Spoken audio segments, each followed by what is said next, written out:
will never fall. We're strengthened by, we break the chains. Through the shadows, bring all the veins. Join the force, we'll rise again.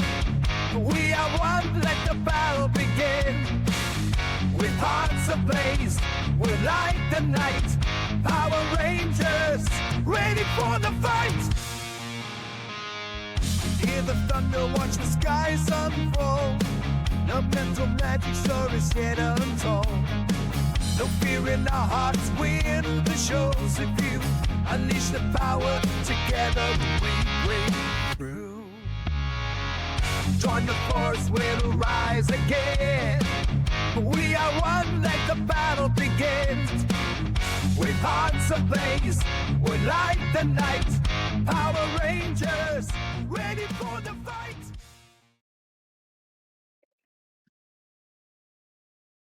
Hello and welcome to Power Rangers Cosmostars. And then guess what? It's episode 30. We'll give a quick clap up to episode 30. We are trucking through this campaign. And guess what? We're just getting started with some of the things I currently have planned for these guys. But before we jump into the narrative, so that couple of quick things. First, under that chat, there is channel redeems. Green is good for the Rangers. Red is good for me. I will say, don't do anything, chat, when it comes to redeeming stuff. It might not come up, so I don't want people wasting their points. So don't worry about rerolls for this session at the moment. They might come up later, but it probably won't be needed this session. So yeah. Also, we are still donating to charity right under Tuck's bitch ass, who's not here. Still donating to charity. Serve results for veterans. If we are able to get to the goal of $1,000 before October 31st, 12 PST, Ryan's bitch ass has to do a stream in a maid outfit. So yeah, hopefully we were able to get to that goal so people. Gross. People.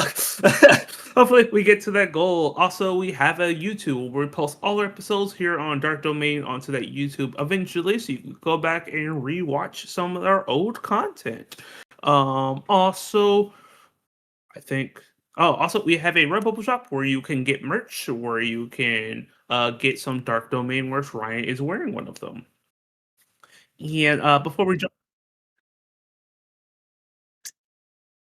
Well, that's weird. And before we jump into the narrative itself, I will kick it over to my Rangers so they can introduce themselves.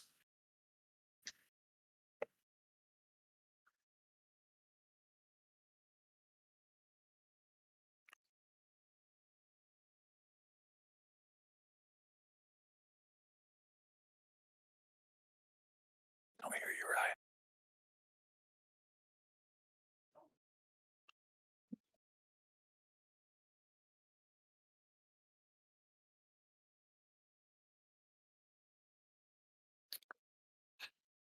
I don't think they Tonight. heard any of that.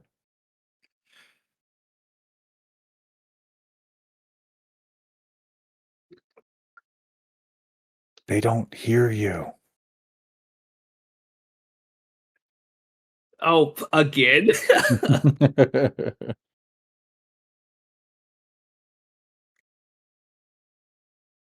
Nice. Now you There have to we do all go. that again. Yeah. Hey, everybody. I'm Ryan, creator of the Dark Domain. Tonight, I am playing Theo Lane, the Black Taurus Ranger and leader of the Cosmic Star Rangers. And yes, if you guys pull off $1,000 by October 31st, I will wear the maid outfit.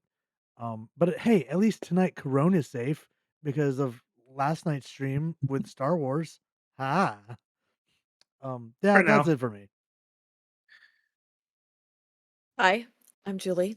I am playing Kaylee, the pink Sagittarius Mustang Ranger. What? Huh? What? No, there was a mime comment in chat, so I was being a dumbass. Oh, okay. I thought that was in reference to me, and now I'm like, what are you talking about? Like, what did I do? All I said was hello. I'm like, you're trying to rein me in. I just said hello. That's all Not I've done everything's so about far. you, Julie. Look, you know what? Hi guys. We're having it's fine. It's fine. She's fine. It's fine. Everything is just fine. Fine.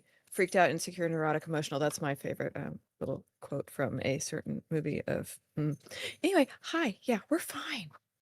Sure. Thanks. Hello, everyone. I'm Depressomancy. Tonight I'm playing Kai Donovan, the space Australian from Down Under. And yeah, I'm part of the Dark Domain, one of the storytellers, voice actor here. I make content for him. And you can find me at Depressomancy amongst all my social media.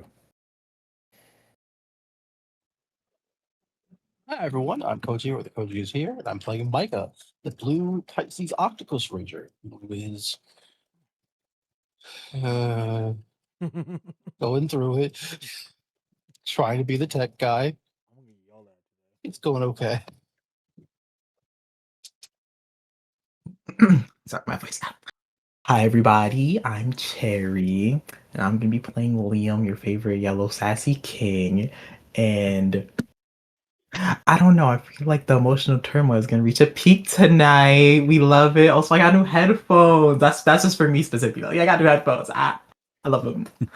Thank you. Thank you. Thank you. Oh, so now that our Rangers have introduced themselves, how about we give a quick recap of what happened last time on Cosmic Stars? So, let's just say there was a deep talk that our fearless leader Theo forced upon two other characters, the Kaylee and Micah, and had a very deep talk. The talk went, let's just say, it went some went. kind of way. It went. There was crying. There were some emotional times. There was confessions of feelings of how they feel and separated. And then there were multiple different talks throughout the entire team of them realizing what's been going on, things I've talked about during the crossover, things that they're planning on doing. And then they got an alarm that a planet was getting attacked. The Rangers went off to defend the planets, and it became all too much as new Rangers have appeared. The Repulsion Stars, three new evil Rangers that defeated the Rangers and had the Rangers escape. Wow. You would Let's have put lost. let's put an asterisk on that. You would have lost. Anyways, moving on. Fucking roll up, Morgana. As the Rangers came back, they talked and were frustrated, and they started talking of what they're going to do next. And most of them kind of stormed off before a plan was made, and the Rangers are left in a state of a limbo at the moment. As Zordel says he knows somewhere that he could take the Rangers to at least maybe gain some new power or something. There is a thing called a morphing nexus here in the galaxy that most people don't know about, and Zordo's been there before, and he said, we should go there. It's not that too far. We're not strong enough to defeat the Repulsion Stars just yet. And as we are going on that way, we have someone donates. Thank you, Bonnie. Bonnie really wants to see me in a maid outfit. For the dogs. Dogs. But before we jump fully into what that nexus is, we're gonna first check in on our Rangers. We're actually gonna focus on you first, Liam. Liam, how are you feeling? What are you up to? It is the next morning, so you guys have had a chance to at least rest and recuperate a little bit before you get to your destination. I'm sad. I'm beaten up. I'm exhausted. I'm laying down on my bed, curled up, feeling sorry for myself. Why do you feel sorry for yourself? Cause what? Damn, what's Ariel's brother's name again? Howler. Yeah, him. That guy. What he said, it got to me. It got to me. I'm feeling pretty useless right now. Couldn't do That's fair. nothing.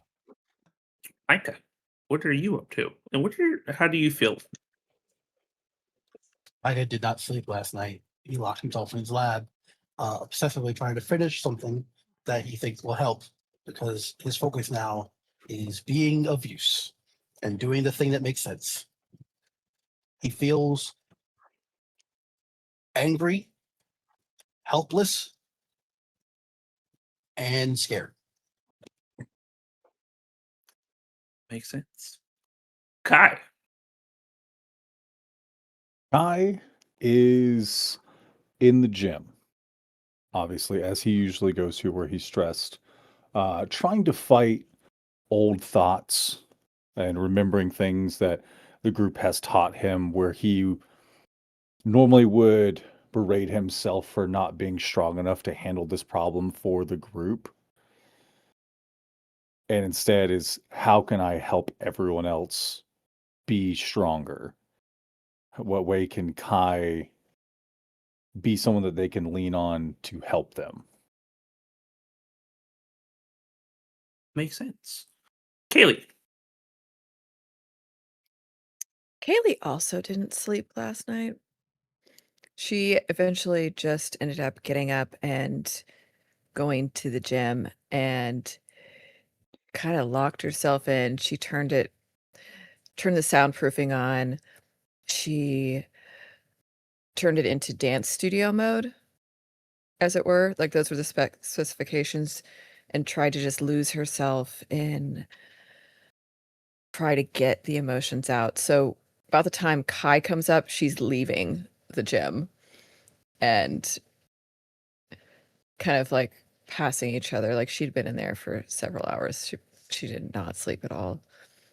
And she just kind of nods to him like, good luck. Doesn't say anything, and then just heads back to her room. Barefoot. Is there anything you want to attempt to say to her, Kai, or just let her go?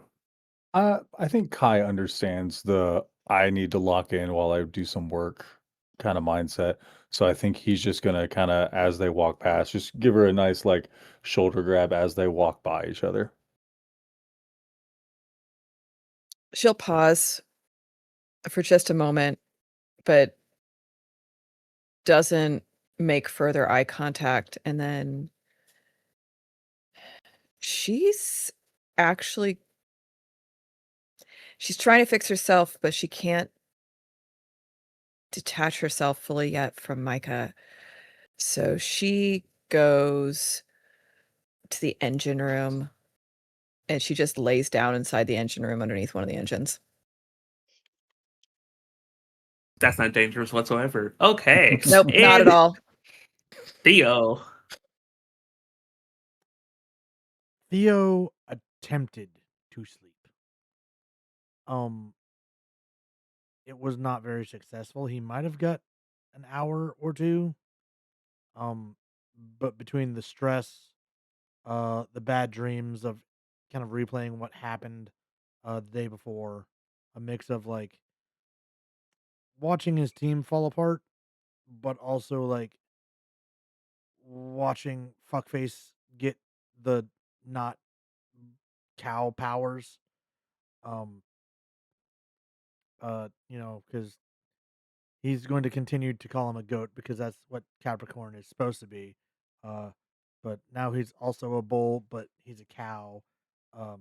So I think he found himself on the bridge trying to absorb more.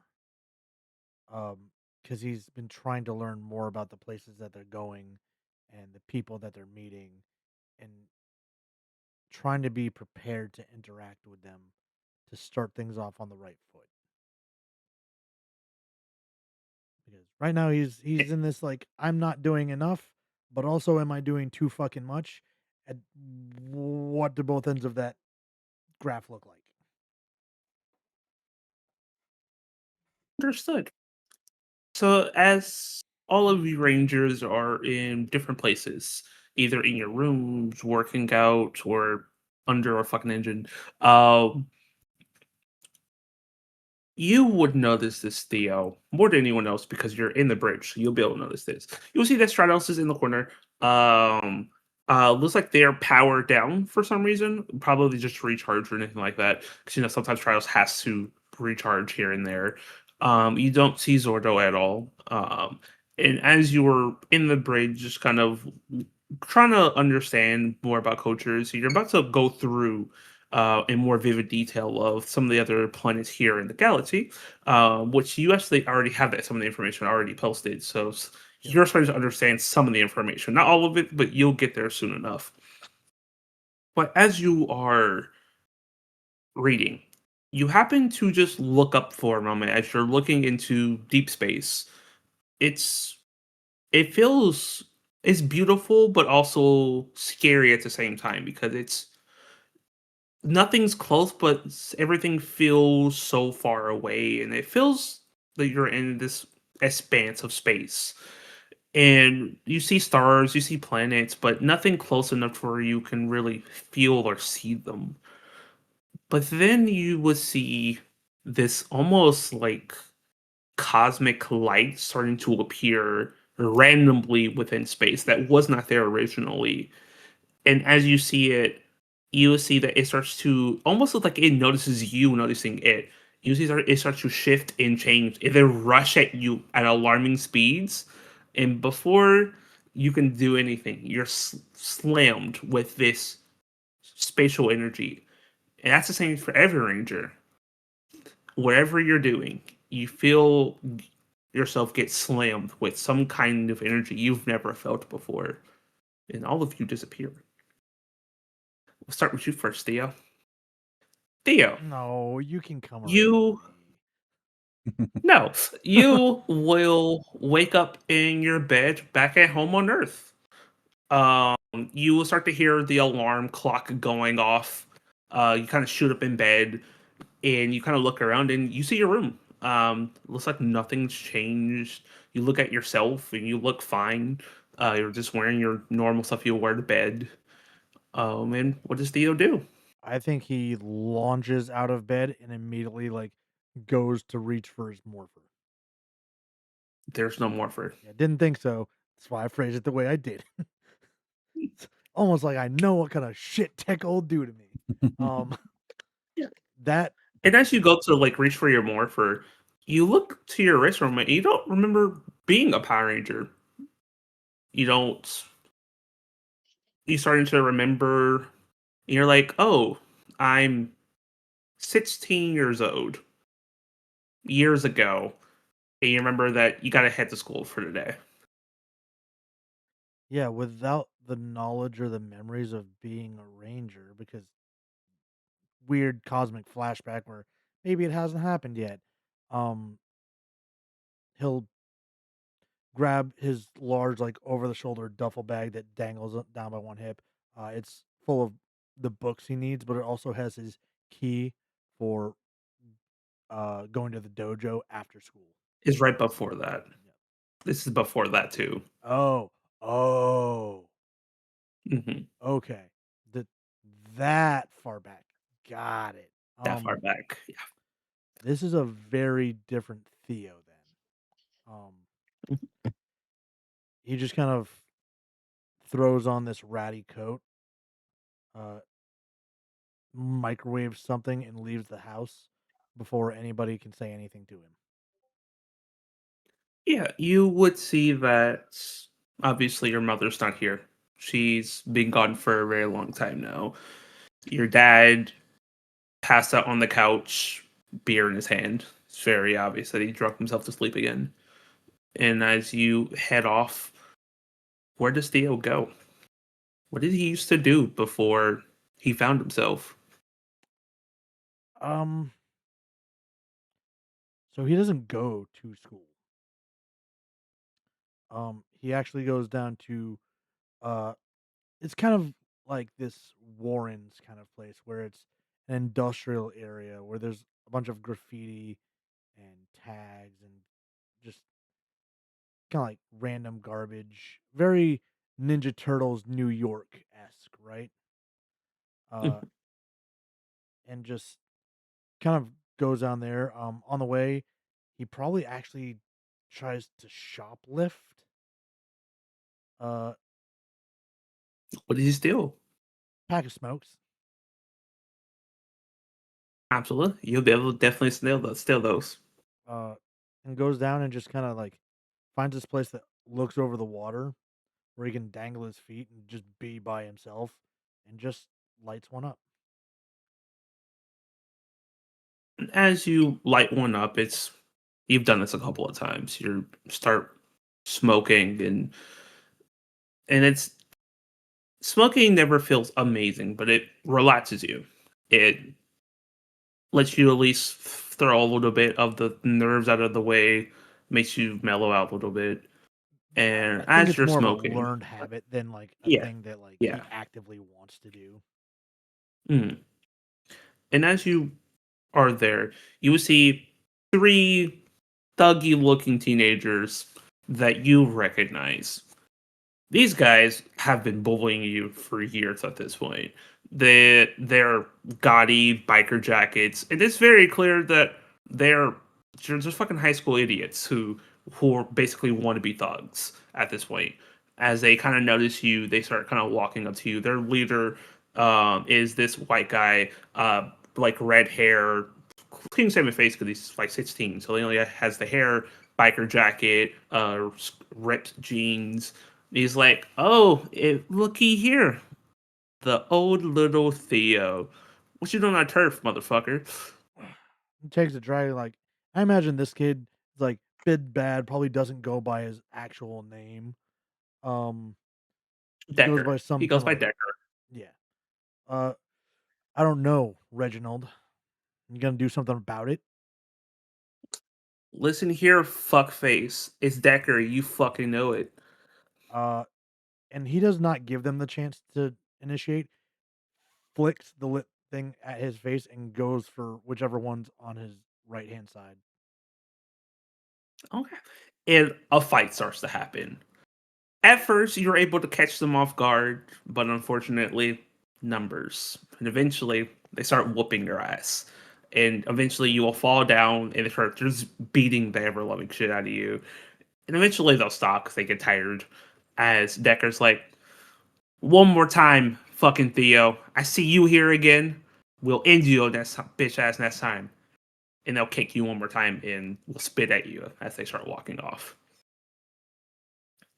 I imagine like he kind of like rolls onto his ass, like holding his ribs, and like spits out this glob of like mucus and blood. Fuck those guys. And we'll pause for Theo and go to you, Kaylee. Kaylee, as you wake up, you will also wake up in your room. Years before, you were probably a sophomore in high school, before you met Micah. And as you wake up, it's what does your room look like? And what is like Kaylee's usual morning routine when she was younger? Haley was in everything. So she did cheer. She was on the cheer and dance team. She was by sophomore year, she was already captain of her teams. She did pentathlon, she did archery. She um she did everything you can think of. And so her day consisted of getting up before 5 in the morning to get up and go run and go to practice and then go to school and then more practice. And somewhere in there, sometimes she squeeze in some volunteer work and then more practice and then eventually homework and then bed. It was so jam packed all the time. And even an A in any of her classes, well, why is that an A minus? That should be at least an A. Really, an A plus is what you should be getting. Where's she supposed to have time to study? So she would like study in the car while parent was driving her from one thing to another. And a lot of pressure. She really didn't have much time to think in general, just not. It was run, run, run, run, run. She was lucky to get 5 hours of sleep a night, maybe, usually closer to 4, and just running and running and running and doing all the things. And so if she's just waking up, it's probably about 4:45 in the morning, and she's getting up, stretching, doing the hygiene, getting up, and starting her day. As you are starting your day, you've probably got all your makeup in, all your clothes on, and as you're heading out to breakfast, you will see your mother there. She looks very similar to you, just obviously a lot older. She is wearing her business suits with the plaid skirt, hair up in a bun, and she has set food in front of you. And she pulls out a paper and sets it next to the food, and you will see that it is your last math grade. It's a B plus, and she points at it. What is that?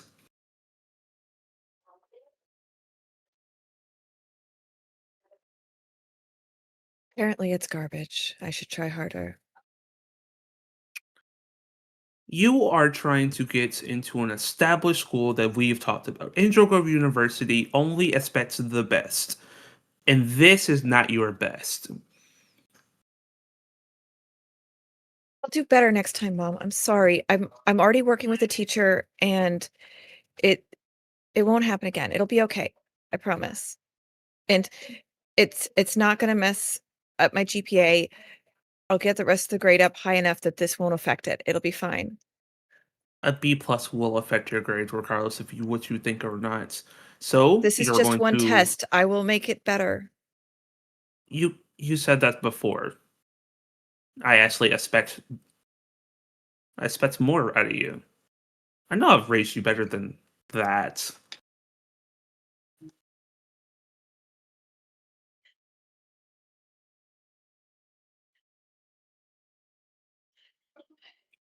I'm sorry, Mom. I'm trying. Well, I I'm trying. Try better. Eat your food. And she walks away. Kaylee looks down at her food. She just kind of barely picks at it. No longer hungry after that conversation. And eventually just cleans it up and leaves. And as you are heading off to school, we'll pause for you and go to you, Kai. Kai, you also wake up in your room, a lot younger, probably in your junior year of high school. When you wake up in your room, what's Kai's vibe? What does he look like? Kai is a bit of a smaller kid than he's probably perceived as now that he's an adult, where he has focused so much into becoming like this big athletic person.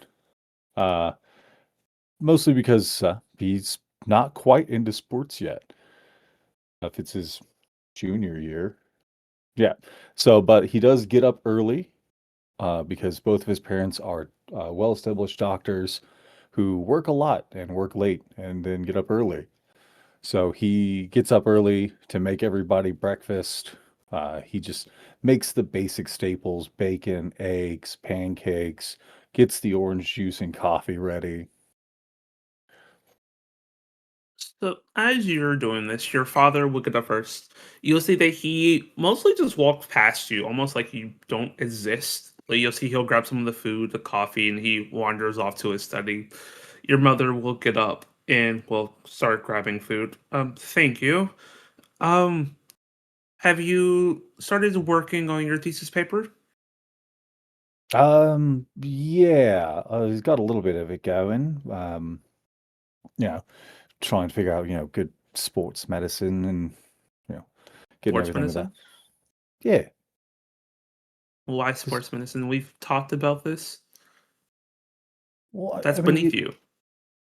I feel like it's a good happy medium between, like, you guys liking being doctors, me liking sports. You can like sports all you want, but that shouldn't determine your future. Well, the coach was saying I could get, you know, Him scholarships and again? everything. Yeah, Why do you need scholarships? We can afford anything. Why do you need a scholarship? because, it shouldn't just be your guys' money. I want to be You able to do are stuff our on my own. you're our son, and we expect for you to actually make a suitable future so you could take care of yourself, not to do this sports stuff that barely anyone makes anything in, especially here in Australia, of all places. Well, I mean, that's why we play ball in the States. Is this again? Why do you want to go to the States so badly and be away from us? Because it's just there's so many things to do there, and it's just I've been feeling a bit stuck here lately, and it'd just be nice to kind of break free a bit. So what you're saying is you want to break free of us? No, not necessarily that. I just feel like all you guys do here is work and work and work, and if we were in the States, it could be a bit easier. It is easy here. I don't know why you're making this so hard. Just, more time together. I see you guys like 5 hours a week. Okay. And we're providing for you for your education so you can go play your little sports that you really like. Yeah, I'm being provided for. That's why I make all the food and clean up around the house and We have we've said before we can just hire a maid. You're the one that wanted to do this. that's not family though. Okay, we'll talk about this later. I have to go into the office. Thank you. As usual.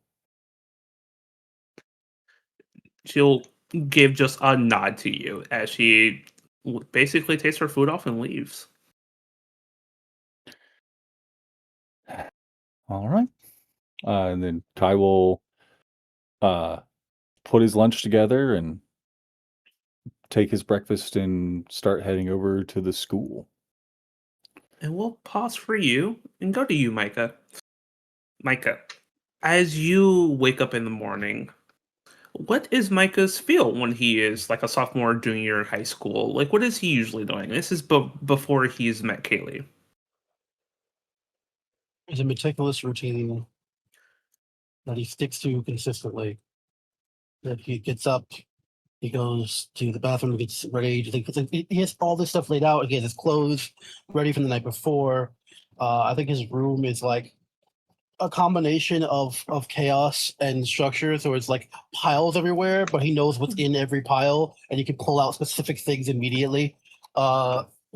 Whatever thing he was working on the night before is like partially done on a desk that's covered in stuff, and he swears it's not a mess. I know what it is, kind of thing. But he has a structured routine that he goes through, and he is always going to make sure he is to school on time. Maybe probably even earlier. I do think he gets himself to school. His parents sort of just leave him to his own devices. It's like he's got it because he's always been really mature and smart for his age, so he can handle whatever. He figures his own way there. Yeah, this morning you're up and at 'em, you're doing your things. You will get a knock on your door. He opens it. It's your father. He gives you like a big smile as he's like, "Hey, kiddo, how you doing?" Hey, Dad. Just getting ready. I got this. He starts going through his mental checklist of his things, absentmindedly, kind of like barely paying attention.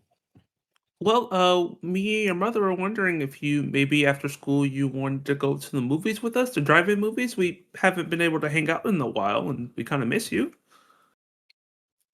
I have a report that I have to finish, and then I have a project that I'm supposed to turn in later. And I do have a chess club meeting, so I'm not sure if I can make it. Oh, okay. I understand. Do you want me to take you to school? No, I'll get it. I got it. It's okay. I just Oh. all right. And he fixes a little thing, gets his bag on. But bye, son. I love you. And he gives his dad a little quick hug, and then before his dad even hug him back, he's already headed out. And we will pause for you and go to Liam. Liam, how did you wake up, and what is the general vibe of Liam when he was in the sophomore/junior high school? Liam is he's very much like a by himself kind of person. Like he's just chilling with the animals, like any animals he could find anywhere. Specifically in the morning, he would get up, like his home would be empty. It's just him because his parents are already at work. And the first thing he would do was like feed the neighborhood like cats. As you're outside feeding neighborhood cats, you will see one of the neighborhood kids kind of walking past. They're like 10. And you'll see that they have like the book bag on, looks like they're walking to their bus stop. He's like, "Oh, it's you again. What's your name?" Liam? "Liam? Oh, is that your name? Everyone calls you a different name." What do they call me? The animal lover? Uh, well, that's not like inaccurate, but I have Uh, a uh, name. it's more derogatory animal lover. I don't understand it. Uh, why?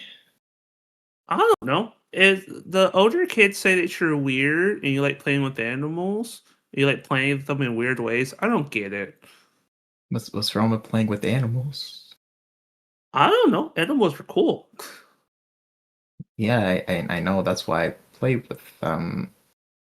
Do you have friends? Uh, I I play with. I mean, apart from the animals. Yeah. Do you have like regular people friends, or are all your friends Uh, animals? uh, uh, uh, and then he's just gonna leave. He's just gonna walk away. You don't know how to answer Oh, that. well, bye, Liam. You should have more friends. He starts walking away. Great. And what does Liam do before he heads off to school? Uh, he'll just like put on whatever clothes. Like just go through his closet, throw on whatever random clothes. Just grab his bag. It's just full of like he left his like last two assignments on his desk and just start walking to the bus stop with like his hoodie over his head.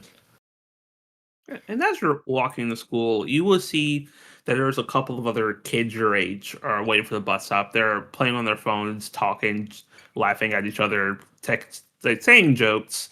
And as you're kind of walking, get near them, one of them, you know her as kind of the popular girl, Yvonne. She is the little sassy princess that everyone dictates. She's the head cheerleader of your school, and everyone, quote unquote, doesn't mess with her. And she kind of lets you, "Oh, if it isn't the animal lover. Hello, Liam. How are you doing?" Hi, Yvonne. I'm fine. "Oh, why do you sound so sad? Do you have no friends?" You already know the answer to that. "Oh, isn't that sad? Why don't you go find a stray cat to go feed again?" Granted, that's the only pussy you can get anyways. Ah, I I don't even like that. Oh, I forgot. You're the flag. The flag. Yeah, the flag. Uh, that that that is that is something. Oh, it is. Well, you're cute and adorable, but I understand why people don't like you. And you'll see that the people start laughing around her. I don't I don't think there's anything wrong with me. Oh, I think there's a lot wrong with you. But granted, you wouldn't know that. Uh, that he's just gonna like start. He's just gonna start walking to school instead of taking the bus. He's gonna just leave. Fair. And we'll leave that moment there and go back to you, Theo. Theo, as I mean, you you're don't getting mean that, yourself do off.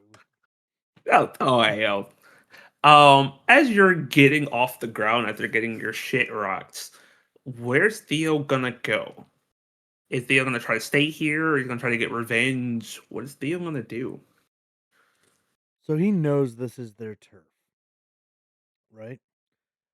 And every fucking cool kid, fucking teenage gang has a hangout. Um, he's going to go there, um, wait for them to leave, and then he's going to light it on fire.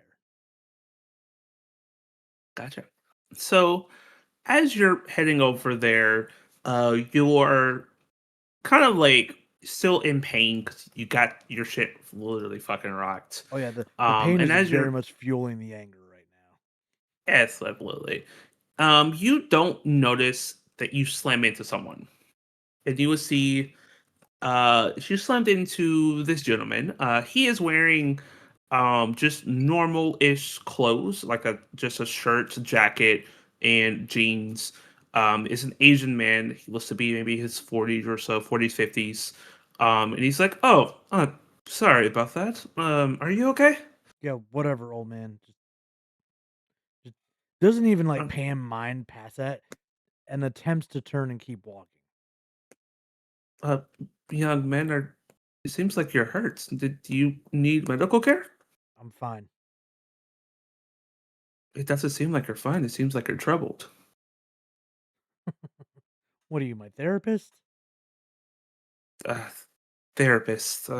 I wouldn't call myself a therapist, but I do teach.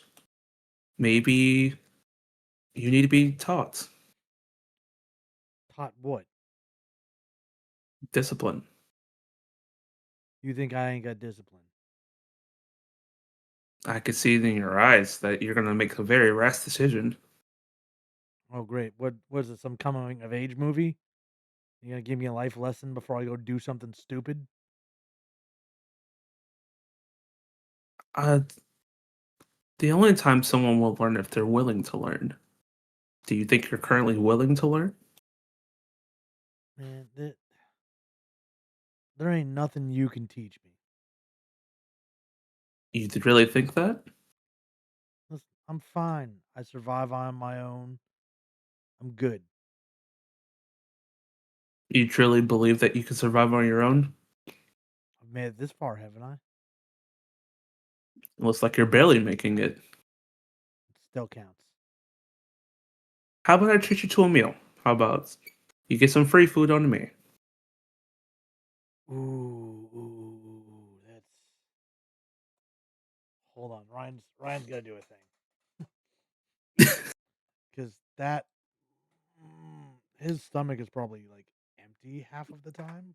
Yeah, he probably hasn't eaten at all today. Yeah, no, he's like whatever. Like he plays it off as like this. Hey, whatever will get you to leave me alone and shut the fuck up. All the time trying to hide the fact that his stomach is growling at the thought of food. And it looks like you haven't eaten in a while. Like I said, I'll treat you to a free meal. Please, there's a shop here that I go to all the time. Fine, just whatever. Like wipes blood from his probably now swelling lip. Yeah. And you will start to follow him, and it's not far at all. It's like just around the corner. There is this mom and pop noodle shop, and you'll see that as you guys walk in, you will see there's older Asian couple like behind the counter cooking, and they start speaking in language that you don't understand. And you'll see that he offers a seat next to him. Please sit. Yeah, I think there's a lot of hesitation and almost that like uh when people act like cornered animals and they're very on edge, I think there's a lot of that energy going on. Absolutely. You'll see that you see that he's very patient. He doesn't force you to sit. You'll see that he'll just turn and start speaking again.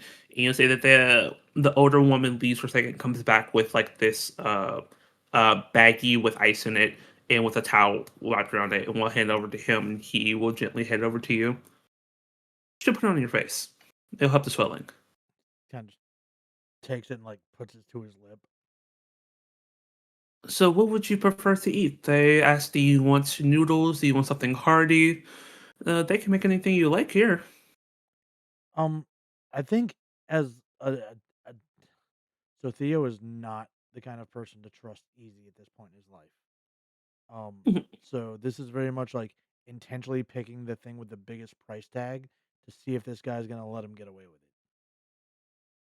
You'll see he'll notice it, will nod, and we'll say and he'll speak in a different language again to them, and they'll both nod and start cooking. And he'll say, "And so, what is your name, if you mind me asking?" Theo. It's a pleasure to meet you, Theo.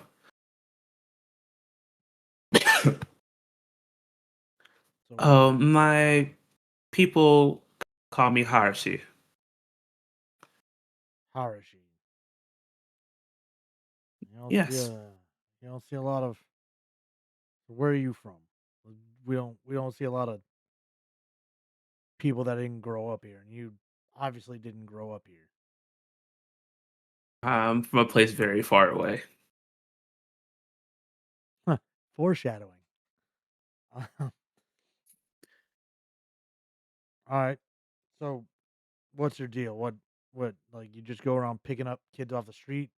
You gonna throw me in a van after this? Like I'm a little old for No, candy now. I'm a sensei. I teach people discipline in martial arts. And it looked like you needed help. Looks like you needed some food. So I'm here to help. Oh, you're gonna feed me and teach me how to kick those guys' asses? No, I'm going to feed you and teach you discipline if you choose to.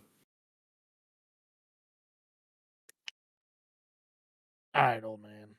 And I there's this kind of acceptance, in the sense of like, I'm gonna take your meal, I'm gonna hear you out, but like, still very much not speaking it, but very dead Hmm, set on the, I'm just gonna use this to beat those dudes' asses. absolutely.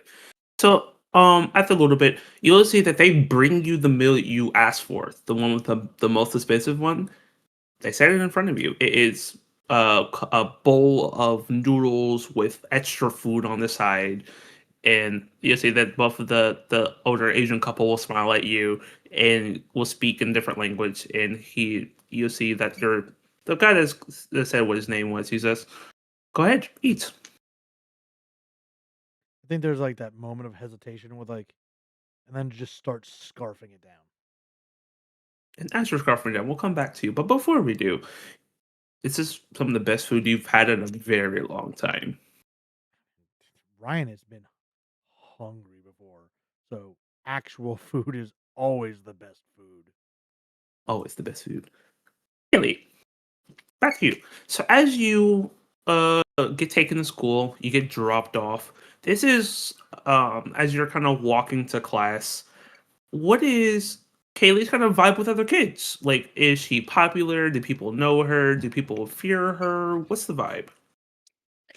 Haley is technically part of the popular crowd, but she's not really one of them, if you know what I mean. Mhm. She's it's almost by default because she's cheer and dance captain, but she doesn't really feel connected to them, but she's friends with everybody. Like the vibe is if you need help, ask Kaylee. If you need something, ask Kaylee. All the girls know she's a girl's girl. So if they need a feminine product, she always has extras at all times. She usually has an extra change of clothes or two in her locker. So if a girl has got an emergency, she's got her covered. Like she is that girl and not because she's trying. She just wants to be prepared. So like she's got everything. Ibuprofen, Tylenol, stomach meds, Midol. She's got all that stuff. She's like a walking freaking pharmacy. She's got vitamins in her bag. And everybody knows, hey, if you need a little something, not like she's pushing pills, but if you have an emergency, Mhm. Kaylee's probably got whatever emergency you've got, she can probably take care of it. But Gotcha. genuinely, just because she wants to help. And so, Band-Aid, she's got you. Forgot your brush? Cool, no big deal. She even has freaking dental floss. Like, she's got everything. And she's friends with the people on the chess club. She's friends she's taking all of the AP classes. So she's got friends in those classes. But with as many people as she knows and with as many people as she calls friends, she doesn't really have a best friend. Mhm.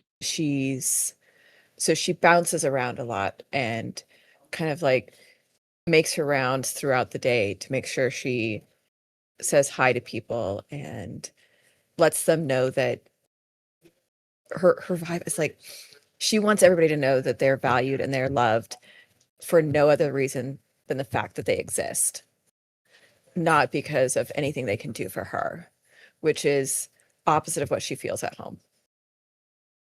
And so Oh. she wants to make sure that the way she feels at home is not how other people feel. At least they'll have one person who cares for them genuinely, even if they can't do anything.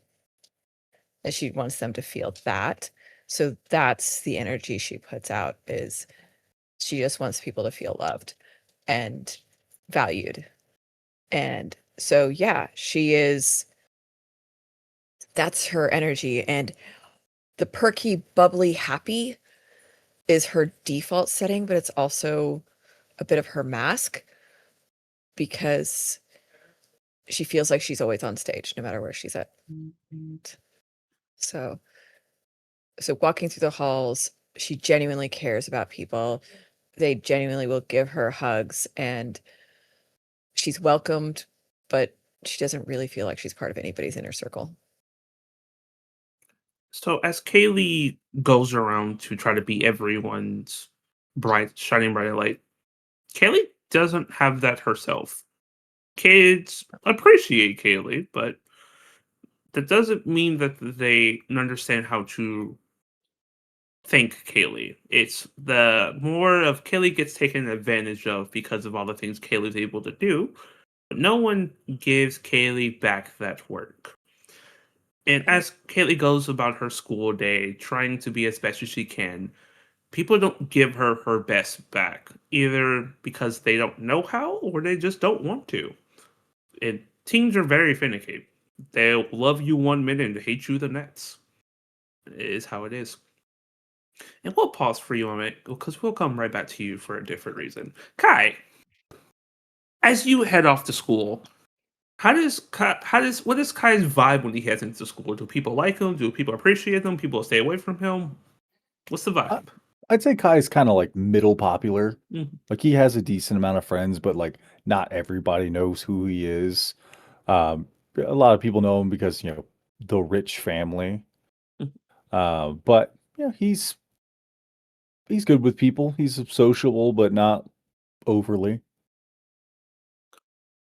So as you go about school, people obviously appreciate you, but I think something that really sparked you is one of the teachers, your math teacher more specifically, kind of asked you to stay after class, just for a couple of minutes. He wants to ask you a question that is more private and is want to ask you obviously during when other students are around. So does Kai want to stay after just for a little bit to talk to the teacher? Yeah, Kai Okay. will stick around. So this is Miss Penelope.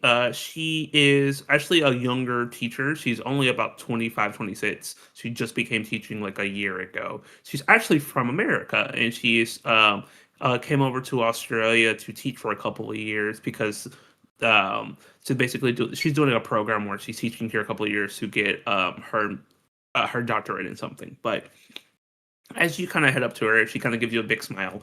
She's like, "Hey, how you doing today?" Doing all right. A little bit of a, longer day, tests and all. How are you, Miss Penelope? Miss Penelope or Mrs. Penelope? Miss Penelope. Miss Penelope. But I do appreciate that. Having a good day, but I did wanted to ask you something. I know the school has been trying to get some of the sports programs up and running. I was thinking of coaching baseball. Funny enough, my dad was a big baseball person. He actually played in the NBL professionally for a couple of years, and I got super into. I went to a lot of games, and I know the game very, very well. So I was thinking of maybe starting up a team here. And I know that you're also really big into baseball. I've heard students talk about that you're really interested. Would you potentially want to get a team started? Yeah, I'd love that. Uh, I'm not super familiar with all of it yet, but I started learning about it because it's, states cricket. Yeah, it's baseball's also very big in Japan, and a couple of other places. But like I said, I know the game very, very well, and I think I can be a great coach. And I think that you will be a great player. I've already scouted some other people, but I think you could be a good starter of the team. I've seen some of your physical scores from gym class, and you blow everyone else out the water. Yeah, been working out a little bit, and he's gonna flex his little teenager muscles. That's adorable. But I was thinking, I was thinking of getting some of the players together after school. Would you like to come after school so we can just do a little bit of orientation? Sure, yeah, my parents probably won't be home until like 11 tonight, so won't really have much going on. Well, I'm sorry to hear that. I understand you more than you think. Dad's professional. I barely saw him. Yeah, they're both doctors, so gotta save people's lives. That's fair. Well, if you ever want to talk, I'm here. I appreciate it. They're just working hard. Yeah, I understand. But good luck in your next class. I will see you after school. All right, see you, Miss Penelope. See ya. And Kai will walk off, and we'll come back to you, Kai. Micah, as you head to school, what is Micah's feel for school? Is Micah popular? Is he not popular? Do people just not bother him? Micah is largely unknown. He is good natured enough, but way too absent minded to really make a lot of connections. And he is there for the learning. He's acing all of his classes. He's constantly just genuinely interested in whatever the topic is. Um, he likes people fine, but again, he doesn't pay them much attention when he's there for the work. Understood. So as you're in school, you're mostly unknown. Like you just transferred into the school. People don't really know you at all. You're here for the classes, you're here for the learning. But as you're heading to class, you accidentally ram into someone by accident. Kaylee, you accidentally get ran to by this person that you don't remember seeing. Like you may have seen him like once or twice, but it looks like he is newer to the school. And I'll let the two of you have a scene of how Kaylee and Micah first met. Oh, sorry. I wasn't paying attention miles away. He just grabbing up all the things, not sure what is his and what is hers. She is equally flustered, and she smiles, and she puts her hand on his and just, like, holds it there for a second, like, to calm him, like, and she's like, "Hi. Hi, I'm Kaylee. I don't think I know you. What's your name?" The moment her hand touches his, uh, he just sort of freezes and stops and looks at her hand. And he's like, uh, Micah, "Hi, Micah. It's good to meet you. Are these these yours?" And she starts shuffling through, and now that's the grade that I should have gotten my math test. I'm glad somebody got that grade. She hands the paper back. You're looks, good at math? oh, I try. Are you in my math class? I don't know if we have math at the same time, but we definitely have the same teacher. I recognize that writing. And definitely not my favorite teacher. Not mine either. Um, look, like I don't have much time in my schedule, but I got a B plus on my last math test, and my parents are freaking out. would you have like a spare like half hour somewhere? Would you be willing to like sit with me? Go over a few things? You can see him basically turn into that meme of the person with the calculations. Like he's trying to figure out when could he possibly have time to do anything else other than like all the stuff he has going. I can't today, but maybe next Thursday after school. And it beats Hold on, let me great. look at she pulls up her phone and you see everything is like OCD color coded. Like she's got study time, practice time, everything in her and everything is like ridiculously like the spreadsheet from hell. His eyes go wide. Like, oh, that is a really good question. He's looking at all of it. I've got a few things. I can squeeze in a half hour on Thursday right after school, right before practice. I should be able to do that. I will just I'll make an excuse to get out of my last class to go to the bathroom so I can change clothes into my practice clothes, and then we can like meet right after. That way we don't have to like delay. And He has then like I think I can squeeze in that half hour. he has a big notebook, like one of those like calendar books, and it's all like doctor scratch all over the page. It doesn't look like anything is distinct with anything else. But he flips and he goes, "What? Yeah, all right. I've got a gap between the clubs there, so that should work. Yeah." And like he knows what Okay, he's looking for. And she looks over his shoulder at that and she goes, "Oh, right between this club and this club." And she actually is able to read his handwriting. He just starts staring at her. Like, you can read this? Yeah? Everyone told me my handwriting's so bad. No, it's just expressive. He closes it slowly. Oh, I'm late already. Oh, I quick, will quick. see She you hands Thursday. him some stuff and I'll see you Thursday next week. Okay. Yeah, Bye. and he's like carrying like a comically large stack of books that he carries it for. Adorable. We'll come back to the two of you. Liam, as you are walking off to school, and then you start walking for like 10 minutes, the bus goes past you, the kids start legit laughing at you. And you will see like another car, like this old beat 'em up car, kind of like pull up next to you. You would see an older lady, your grandma. She looks great for her age. She has her hair is like all white at the moment. It's in like a bonnet. She has this crappy car, and she got this big smile on her face. Hey, Sonny, why are you walking to school? Oh, Grandma, I missed the bus. Well, go take you to school. Thanks, Grandma. I appreciate it. I'm gonna You're leave this in and welcome. get in. Do you want some McDonald's before we get there? I won't tell your mom. I would never say no to McDonald's. McDonald's it is. I was gonna go get some coffee and they got this new thing. It's like a pancake like sausage sandwich. I don't know. I forgot what it's called. A McGriddle. I want a McGriddle. Will gladly take one of those. Okay, And like come get in the 3 car. hash browns. Oh, their hash browns are good. Okay, hash browns.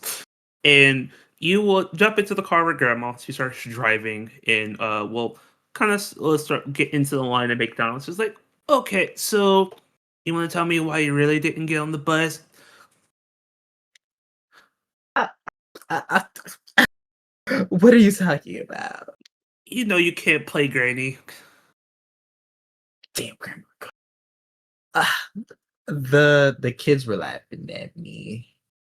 Why were they laughing at you?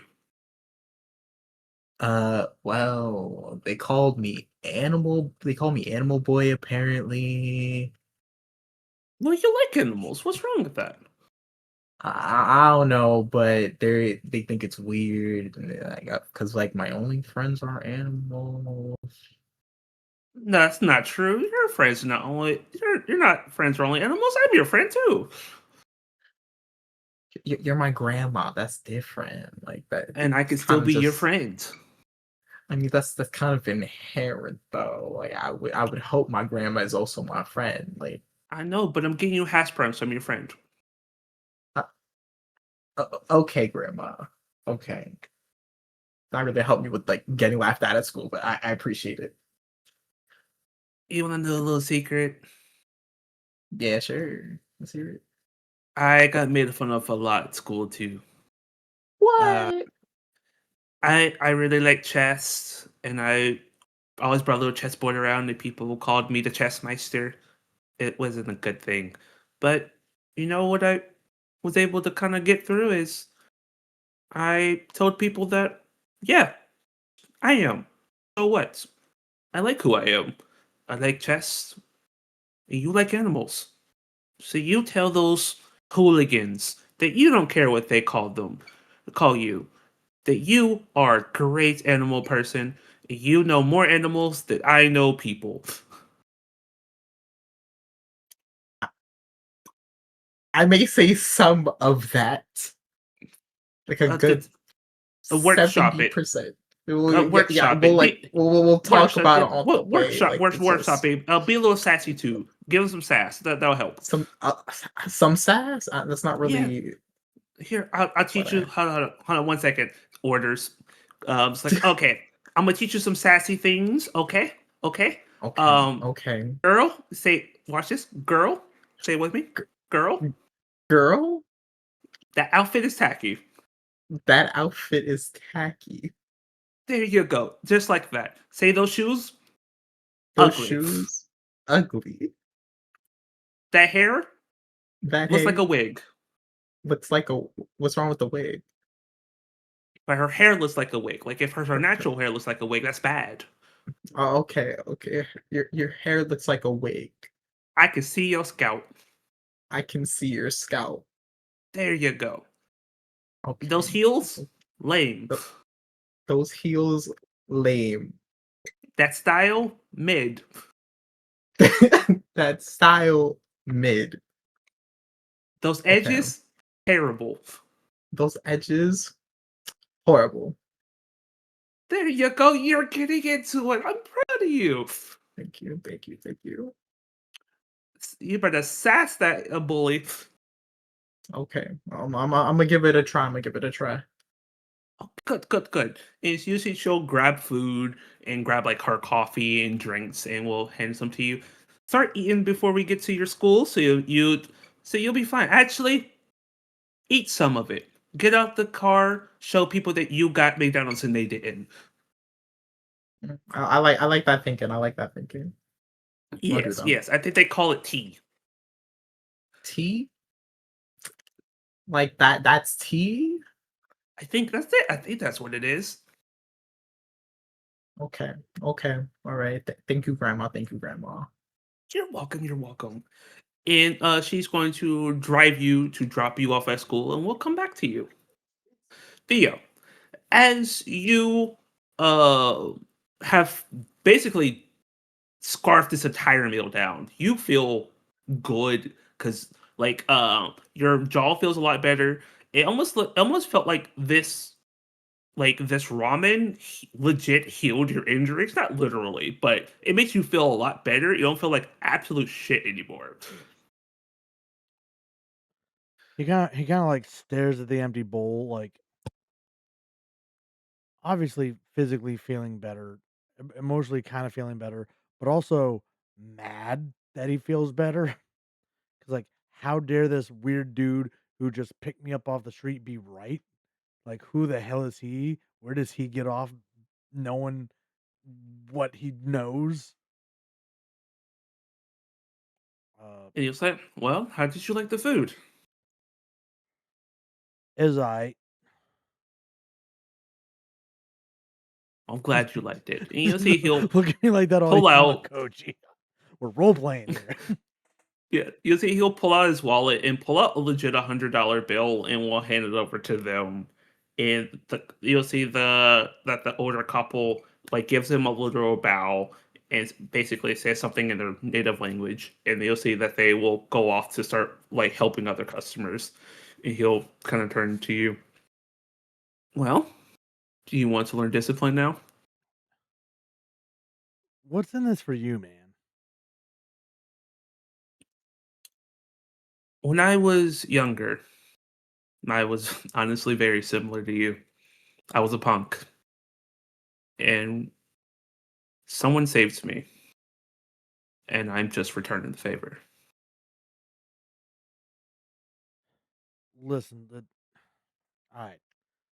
Say I give your kung fu hustle a shot, right? What then? Let's just say if you give it a shot, a true and honest shot, it will change your life for the better.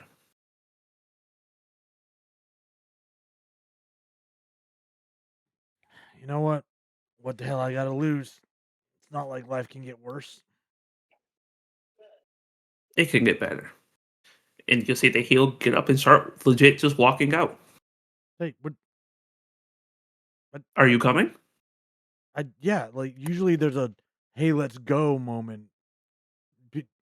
All right, whatever, man. You fucking As I told you before, only you can decide your destiny. I'm not going to decide it for you.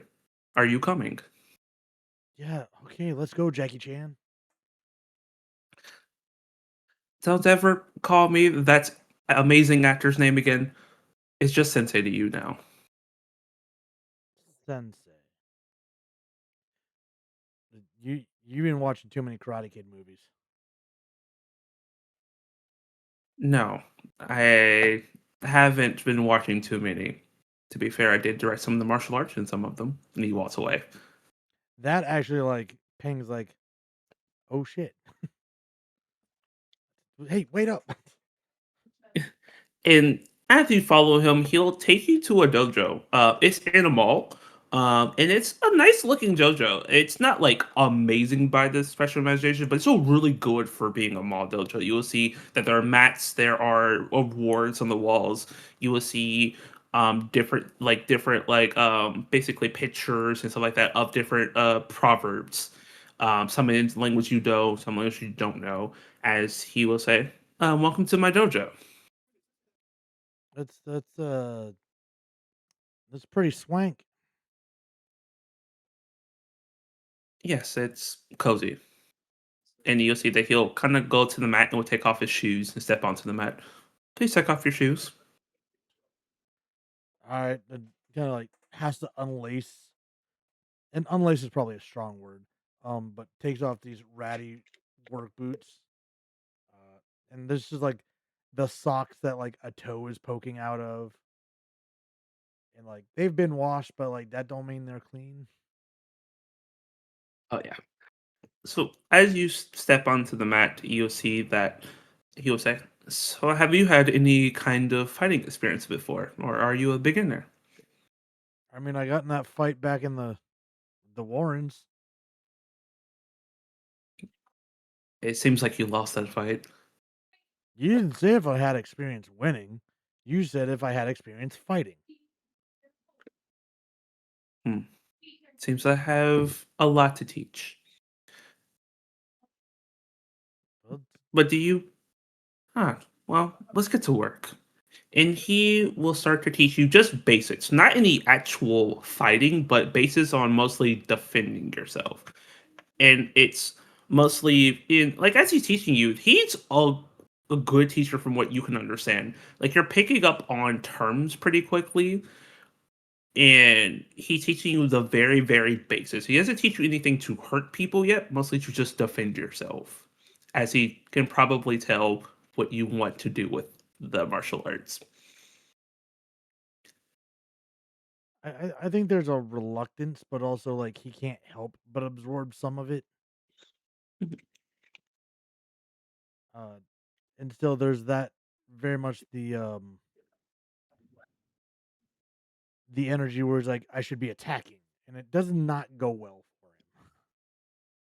him. No, will say there are times where you probably attacked him and he's like flipped you badly, and like you probably landed on your back pretty hard as he would kind of look down to you, and that is why you don't go on an all out attack.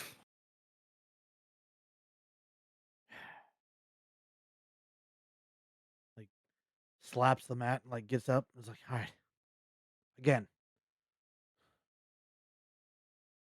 Well, that should be all for today. We've been at this for a couple of hours. How about you come back tomorrow? I have a class at 11 a.m.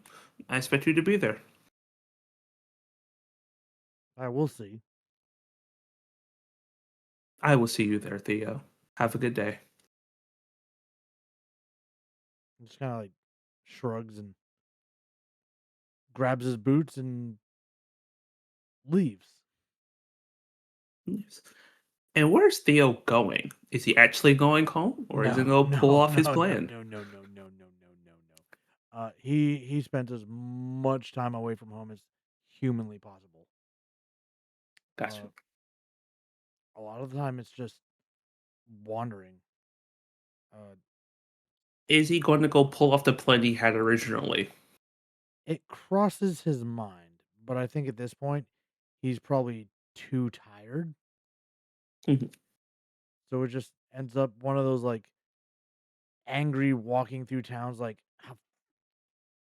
like damn it, he's right. Like, ah, And we'll pause for you to come back to you. I'm going to skip you quickly, Kaylee, because you'll be with Micah, so we'll come back to you. Kai, uh, rest of school goes very simple for you. After school, you would go basically find Miss Penelope with a group of students. You will see about like 9 or 10 kids around your age in different grades. You know some of them. Some of them be like, "Hey, what's up?" and everything like that. And as you kind of join the groups, and she was like, "Hi, some of you know me, some of you don't. I am Miss Penelope. It's a pleasure to meet you all. I will be your baseball coach." And you'll see some of the kids are like, "You, a chick?" And is there anything Kai says to that? Yeah. Well, is there an issue with her being a girl? She's a whole woman. They play Yeah. softball. Okay. Softball's not that different from baseball. They have a bigger ball to hit. Yeah, which means it takes more force to knock it away. That's sure. And you see, Miss Philippi has kept her smile. She's never left it. She was like, "Then how about a challenge, boys?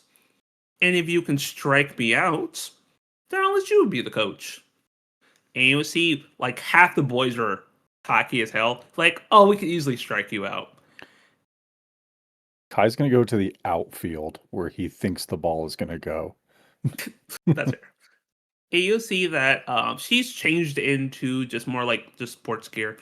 And she's like kind of grabbed the bat, and the boys were lining up on the pitcher's mound.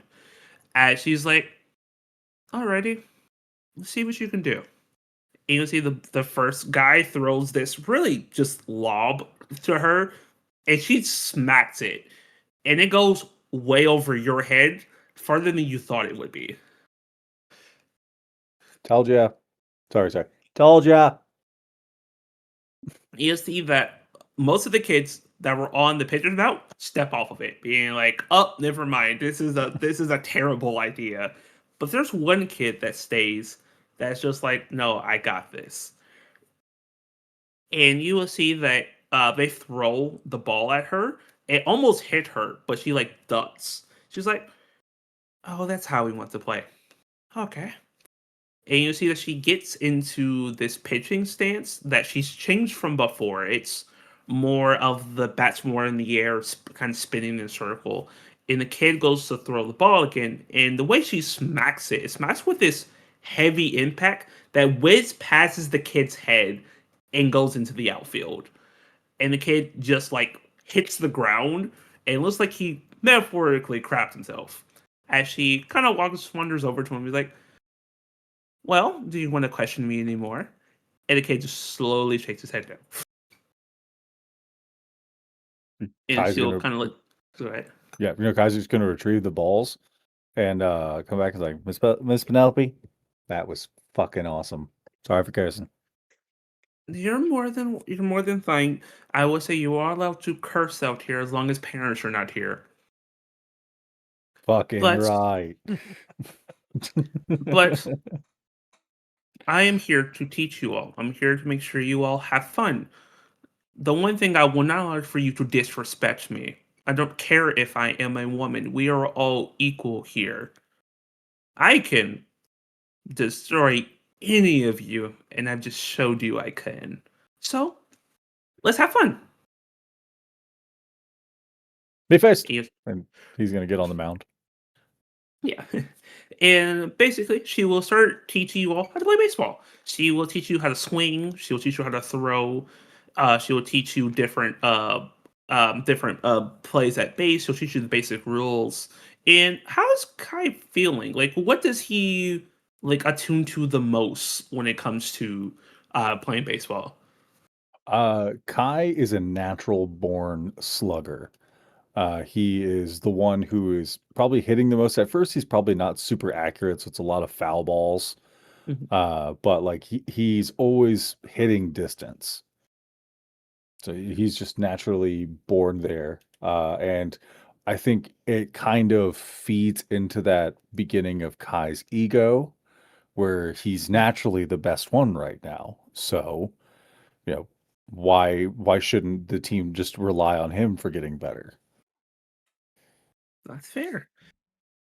And we'll leave Kai right there for a moment and come back to him. And go back to Micah and Kaylee.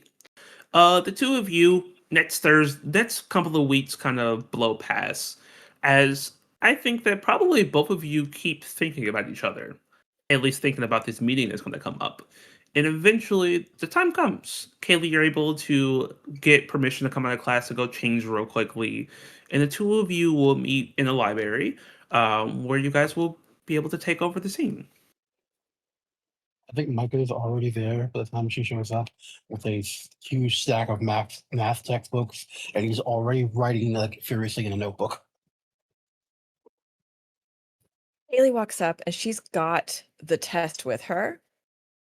And she sits down, maybe a little bit too close, but she's kind of that kind of person that gets close anyway. She goes, Micah, you're here. Okay, I'm so glad you're here. And she pulls out the test and she's like, okay, so this is the one that you aced, and here's mine. And yeah, so And he turns the notebook to her, and it's a breakdown of every question in the test, how to do it, what the process is, like detailed explanations of every single problem and every single solution, how to get there. That's what he's been spending his time doing, breaking it all line by line. And he just starts launching into an explanation and just pointing them all out. And he doesn't really stop for air very often. He's just describing it. And it is essentially, if Kaylee needs a second to stop, she's got to stop him. But he's just going, okay, so here, look at this problem. Let's just go. at one point during the middle of all that, she stops looking at the paper and she's just staring at him like, And he does not notice. just like wow, like. And eventually he goes through the whole test and she's like, okay, yeah, you lost me like halfway through because you forgot to breathe, but like that was really cool. I want you to say it like all again, but this time let's go to the ones I got wrong. But like, Okay. that was really like, you were speaking out loud like what my brain does. Like, nobody ever speaks like that. Like, they don't say that out loud. Like my brain does that, but nobody, what? Okay. You're in the headlights blinking. Let's go to this one. And she pinpoints one of the questions and she goes, okay, see here. Now here's my work. And you see where I showed my work. And the teacher said that the answer was right, but they marked it wrong because they didn't like how I got there. Right. Okay. So the standardized version of this, and he just starts talking again. Like there were for a bit while she was saying he was cool, deer in the headlights, blink, no idea how to process that. Then she goes back to the math and he starts talking about the math again. He just does not deal with anything else at that moment. Doesn't even know what to do with it. She's like, Okay, so I see that. Now, I've got a question for you. Do you see how I see how you got there through doing that, but do you see how I got there through this way? Does that way make sense too? I know that's not the typical way, but do you see how I still got there to the same thing? He stops, looks at it, looks at what she did, takes out a blank sheet of paper, starts working out the same way, gets to the answer. Yeah, that makes perfect sense. But they didn't like how I got there, so they gave it to me wrong, even though they said the answer was right. I kind of feel like I should argue with them, but I think my mom will get mad if I do that. But it would if they marked it right, that would take my B plus to an A minus, and my mom would be happy about that. I just don't think the teacher likes me. I don't think the teacher likes anybody. He picks up both tests and the work he did and starts walking away. Where are you? She grabs her stuff and just like chases after him. Where are you going? Where are you And going? he starts walking towards where the teacher is. She just like is like a couple steps behind him, just like scurrying, like chasing after him. Like deer, she's now in deer in headlights. Like she does not do confrontation, like to adults. Like she's totally fine with talking to her peer. Like, no, you need to back up. But to a teacher, that's just like, like she can't breathe. The thought of speaking against an adult like freaks her out. And so she's just like deer in headlights chasing after him, just a couple steps behind. He finds So the like teacher's classroom. Oh, Yep, you will find the teacher's classroom. You'll see that he's currently grading tests. He's like, yes, Micah? okay. And then he walks over. No confrontation in him, no awareness of the oddity of this.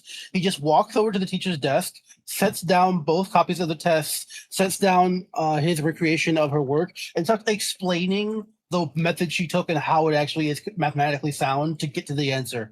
Like the same way he just went into it with Kaylee, he just starts going into it with the teacher, and at the end he's like, "So you see that the answer was correct, and she got there by using the actual correct math. It makes sense, right?" The point of the test was to use the theories that I gave you, not to use the ones that you figured out yourself. But Brown's confused. in the real world, after we get out of here, shouldn't we be trying to figure out a solution by using the tools that we have at our disposal, not by trying to align with one strict set of rules? Like I said, specifically, this test was to test your skill on the theory I gave you. That was the point of the test. You did not take the point of the test. Like I said, I want you students to be able to come up with your own solutions. But the point of the test is to see if you can understand the theory that I gave you, which you did not do. You didn't write that at the Wait, top but- of the paper that you said we had to do that. You just gave us problems to work on and figure out. It wasn't in point the of the test instructions. Wasn't the point of the test to find the answers? I mean, yes, it was to find the answers, but I did tell you at the beginning of the test that the way I wanted you to find the answers. But the answer was found. So you're saying that everybody has to think the same way? Did That's not really say that. vanilla. I did not say that. All I'm saying is, for this test specifically, I wanted you to use the theories that I gave you. I understood Why? that you got the answer because that is what I'm teaching is the theory itself, not the answer to the theory. Okay, but when we get to the SATs, they won't care. They won't. But this test specifically was to understand the theory I was giving you. Why? That is what's the rule book said I needed to teach.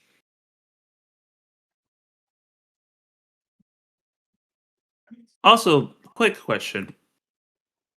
I've never seen you two together before. Why are you fighting on her behalf? Yeah, I've never even seen you speak to anyone before.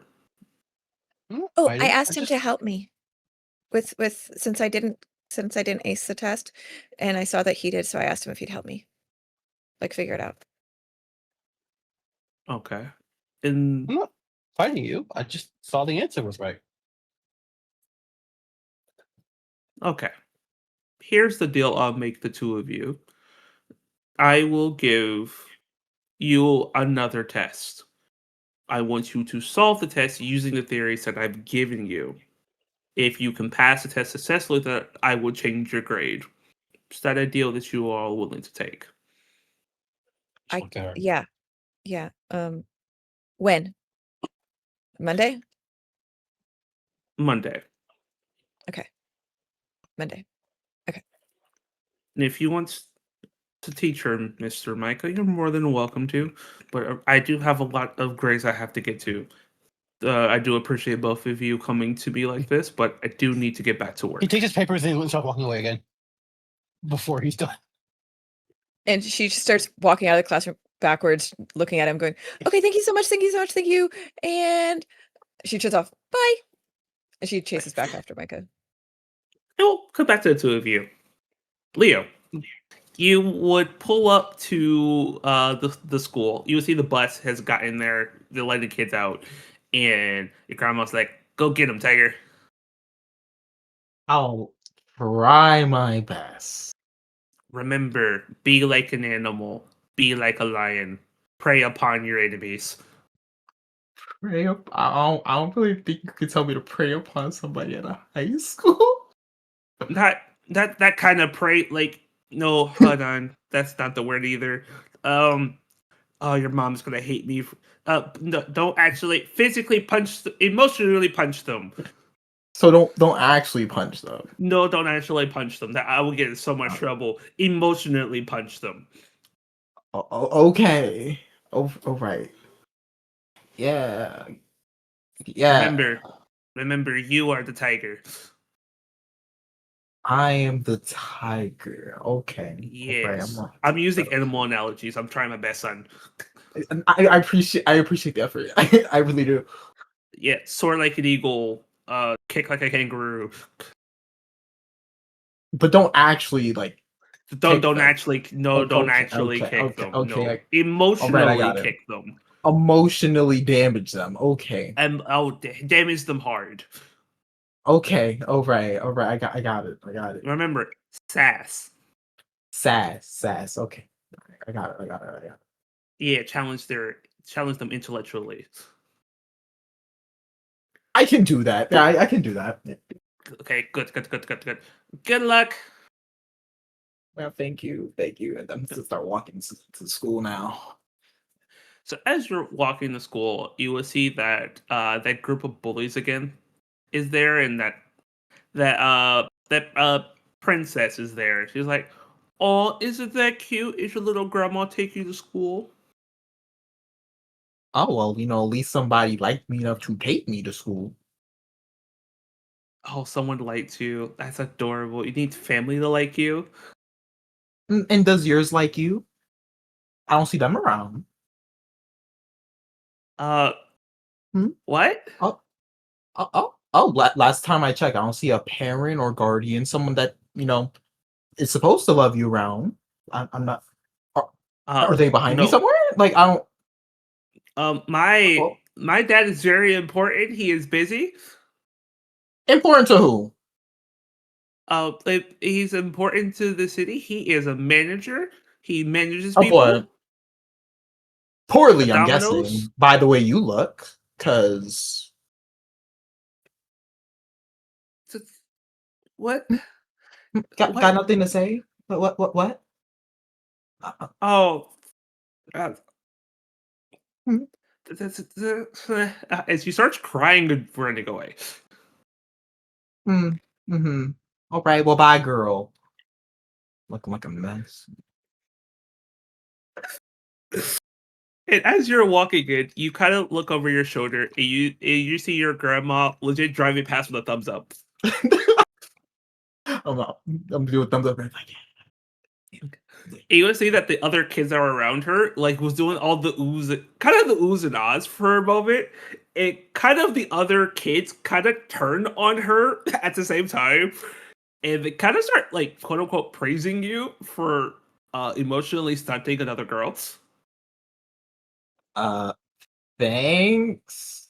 I guess. Oh, Yeah, when this the is dude's just like, weird. "Oh, you're really funny, man."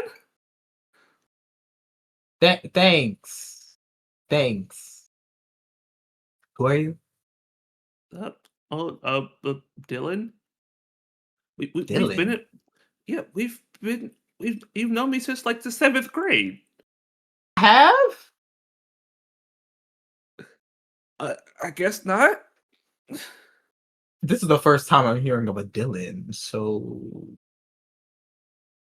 Oh, okay. And he starts walking off too, as you just basically shot him emotionally too. And the other kids are just like taking a step back of, oh, I don't know if I want to keep talking to him. oh, maybe went a little too far on this. Oh, but Liam, no one messes with you anymore. Everyone's too afraid that you'll emotionally stunt them. So you have an easier time at school. How does Liam feel about that? it's it's a little he feels very conflicted because it's like now it's like yeah I don't gotta worry about bullies but it's like more of the same now. I still have no friends.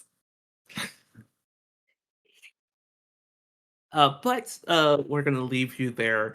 And as we're kind of pulling out, we'll come back to our Rangers in a moment. We're gonna go on a quick 10 to 15 minute break, and when our Rangers come back, I will continue to emotionally stump them. We'll be back soon.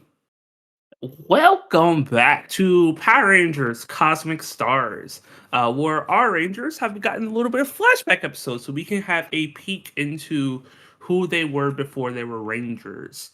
But let's show a little bit different things. Let's go back to you, Theo. This is about a year after you have met your sensei. You have developed into a different person. What does that person look like? I think that there's still a lot of pain and rage that is beneath the surface, but it's directed. It's funneled into something that now feels like he has a place in the world and it's not on the streets. Um, he is probably not quite teaching at the dojo yet, Mhm.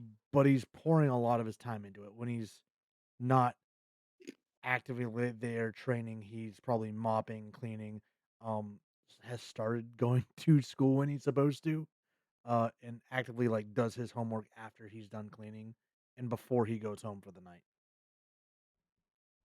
Perfect. And as you're going home for the night after heading to school and training at the dojo, and as you're heading home, you would run into some very unfamiliar faces that you hate to like or don't like. I mean, you would Ah, see Decker and his now 5 cronies that are kind of with him as he kind of bumps into you. Like, watch where you're going, fucker. I don't think he says a thing to him. Hello, bitch. I was talking to you. Oh, I'm sorry. I was thinking. Did you say something? Yeah, watch where you're going, bitch.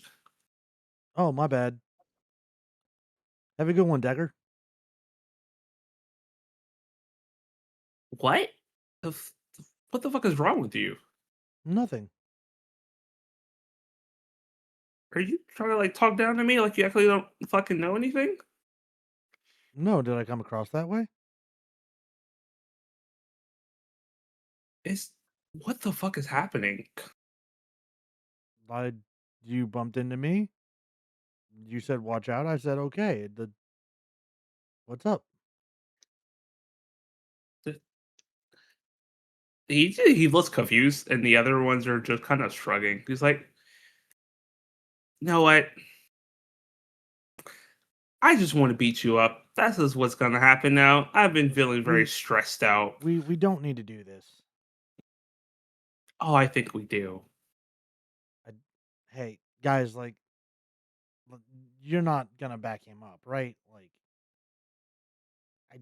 don't And you'll want to see that fight. the others will look at each other, and then Decker's like, "Fucking get him!" And the other one will start to slowly come at you. What All does right, Theo do? listen, guys. I don't want to fight you, and I don't want anybody to get hurt. So, like, we don't have to do this. And the other's like, "We got to do this." Well, if there's no other option, all right. How does Theo beat the ever loving shit out of these 70 people? It's very much using their own momentum against them. Kind of like how he had his shit kind of thrown around by Sensei. It's almost a move for move replication of that. So, throws, trips, a little bit of Wing Chun to at least throw them off their balance so they're not harming you. Yeah, like he's not actively trying to hurt them, but also like a little bit of pain is going to be inevitable. Oh, absolutely. And after this brutal scene of, not brutal, more of an elegant scene of you disarming these people, more disarming their egos more than anything, of getting them to stop. They all are like coughing and trying to catch breath as Decker's like, "What, you fucking idiots? Fucking useless pieces of shit. You Hey, know what? maybe Fuck if it. he You treated them better, they'd fight better. no one fucking asked you." And you'll see that he'll pull out this knife, like pocket knife, and Hey, flips it out as a whoa, whoa, switchblade whoa, comes whoa, out. whoa, whoa, whoa! You're gonna seriously get hurt with that thing. Oh, I'm gonna hurt you. And once I'm done hurting you, I'm gonna pay your bitch ass father a visit. I mean, while you're not wrong about him, whatever you got going on in your life, man, it's not worth getting a charge for. Don't worry, they won't fucking know. And you'll see that he's about to go to, like, obviously go to stab at you, but there's like this kind of burst of movement as there is a hand that grabs him and a flick as he like legit flips, like gets flipped and slams into the ground. As your sensei is there, as he kind of leans down and grabs the knife. Sorry, young man. It seems that you tripped. And you'll see that your sensei would hide away the knife as you'll see Decker starts looking for the knife. Where'd it go? Sensei's like, I think it was over that way. And you'll see he's like, we're not done, Theo. And you'll see him and his cronies will start running off. I can't believe I used to entertain that. You are angry. I understand. And you'll see he'll kind of walk over and will set the knife into your hand. Now, what will you do with this? We're probably, I imagine we're down like in the Warrens area again. Yeah, it's like on the outer edge of the Warrens area because it's like that's closer to where you're at. Yeah. And so there's either like this Yeah. bay or Mhm. reservoir that is just filled with water, and he just hauls off and chucks it as far into the deep end as he can get it. I'm proud of you, Theo. You've grown into a great man. And I want to ask you something. Since when do you ever stop to dramatic pause? You usually just ask me. Well, this is something a little bit different. Something I think you're not ready for. You know, I've been looking for a second sensei, someone to help teach the newer ones, and you've picked up real quickly. Would you like to be my second? You want me to help you teach? Mostly the kids, but yes. Like me, Theo. Theo, you know you're amazing, right? Yeah, but like when we first met, I was kind of a dick. Yes, you were. But who are you now? I don't know. And that's good. It means you're learning and understanding yourself. Remember the story I told you? I was just like you. Yeah, I know. It's easier to understand than most of your other proverbs, but okay. I've trusted you this far, right? But sure, why not? Let's let's teach some kids. Good. And he will start to lead you back to the dojo, and we'll leave you there for a moment. And we'll go to you, Kaylee and Micah. The two of you. It has been a year since you guys have started to know each other. And in that time, you've all started to date and understand each other. And you guys are getting closer into your now senior year.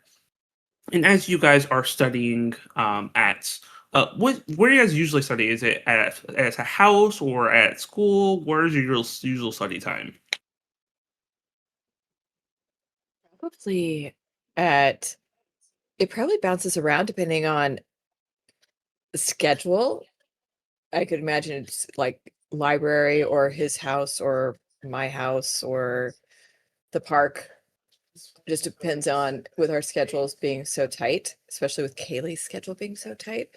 It's kind of like we can squeeze in time here and we'll get the most time if we do it at this place. But probably at I don't know, maybe more at one house or another at this point. Okay. What do you think? I think if it's a house, it's probably often Micah's, just because his parents won't really care. Yeah, and her parents are really uptight.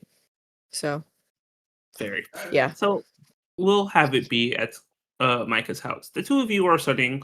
You're studying for midterms coming up, and as you guys are studying, you are enjoy each other's times, obviously, and you will see kind of see in the moment what both of your guys' phones go off.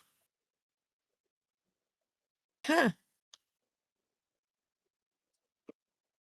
Kaylee will And open it up. you guys would start to see like major like flood alarms are coming through your phones. Like you guys finally notice, you look outside, it's raining badly, and there are floods happening, and there's a major like flood warning currently happening. Oh my gosh. Oh my gosh. I should get we should go. What about Prince? What about Prince? And like, do you think somebody's gonna be there to get the horses and make sure they're safe? You should make some calls. I will look to see what roads have already been blocked off. It's just looking into the state of the city during Yeah. the flood. She is not gonna call her parents. She's gonna call the guy who runs the stables. And Um, immediately goes to voicemail. okay, she's gonna call the stable itself. You call the stable, it rings, it rings, it rings, no answer. Oh, I hate this. Um, she's gonna call one of her siblings next. She's parents are gonna be like last on the list. Yeah, you will have your little sister will answer. Hello. Hey, did you see the flood warnings? I'm out of town. Did you forget? I'm like an hour Yeah, away. parents with you? Well, yeah, but they're taking me to the new medical thing. I'm getting into the field, so they're taking me into like a seminar. Yeah, that thing. Yeah, sorry, forgot. Okay, never mind. Um, yeah, okay, have fun. Thanks, bye. Click. Goodbye. You'll get a Yeah, text message of "You good?" from your sister. I'm just worried about Prince and the other horses. Like, I I I don't know if I should go, and nobody's answering their phone at the stables, so I might just go down there and make sure everything's okay. So messages back. Okay. I'll tell mom and dad. Be careful. I mean, you don't have to. It's fine. They can't do anything anyway. I wouldn't mention it. You sure? Yep. Okay. Just keep me updated. Okay, I'll let you know if I'm gonna die. She'll just say, Don't say it to me ever again. Love you. I love you Kissy face. more." lot of like Doubtful. heart Not emojis. possible. Love you. Yeah. And Micah, you are able to check over the roads, and there's a lot of roads currently being cut off, but there is one road you could take to get there. If we go now, we should be able to make it there before the storm. And I gotta get back. Come on. And he gets up very quickly. Are you driving or are we taking Molly? I can drive. I feel like we shouldn't risk Molly in this weather. My guy's Okay. like an incredibly sensible car with like 4-wheel drive. Well, if you've got 4-wheel drive, then I guess that's better. So as the two of you jump into the car and drive over to the stables, you would see that the rain is picking up. It's harder to see more than 10 feet out of your car. You do have to slow down more than normal to make sure you don't hit anything. But eventually you are able to make it to the stables after it would take you like almost twice as long as you normally would be, just because of how bad it is outside. But you will see that the stable doors are just flung open, and you will see that some of the horses are inside panicking. It seems and it seems another thing you notice is that there is a person on the outer skirts. It looks like they're unconscious, like being rained on. It Oh looks my like you can gosh. definitely tell that the door swung open, it hit them and knocked them out. That must be the stable hand. And Doesn't she even just think she's out runs. the car. No words, just booking it. Yeah, she runs. She runs, gets the person first, and then we gotta get these horses safe. They're not safe here. Maybe if we can get them up to the main house. Okay. It's a little bit higher ground up there. All right. Let's do it. And he doesn't know the first thing about horses except for whatever he's gleaned, spending time around her, but he's going to help. She's like, you take care of him. Yeah. I will start getting the horses together. He And starts she's helping. gonna toss her saddle on Molly or on Prince, and then she's going to get the bridles on the other horses and string them together and get them out. So as the two of you work together, you are able to get the horses and the injured hand to the main house. And it takes a little bit of time. You guys are soaking wet by this point, but you're able to get everyone to safety. You're able to basically see if the hand is okay. He is okay. He just got knocked out by he is soaked, so he's going to need time to basically recover because he was in the ring for a while. But he will be okay. He will just need to be checked over here and there. He probably has a concussion, so you'll probably need to go to the hospital eventually. Um, but it is a traumatic couple of hours of basically taking care of him, making sure the horse is okay, taking care of this rain, and eventually it all stops.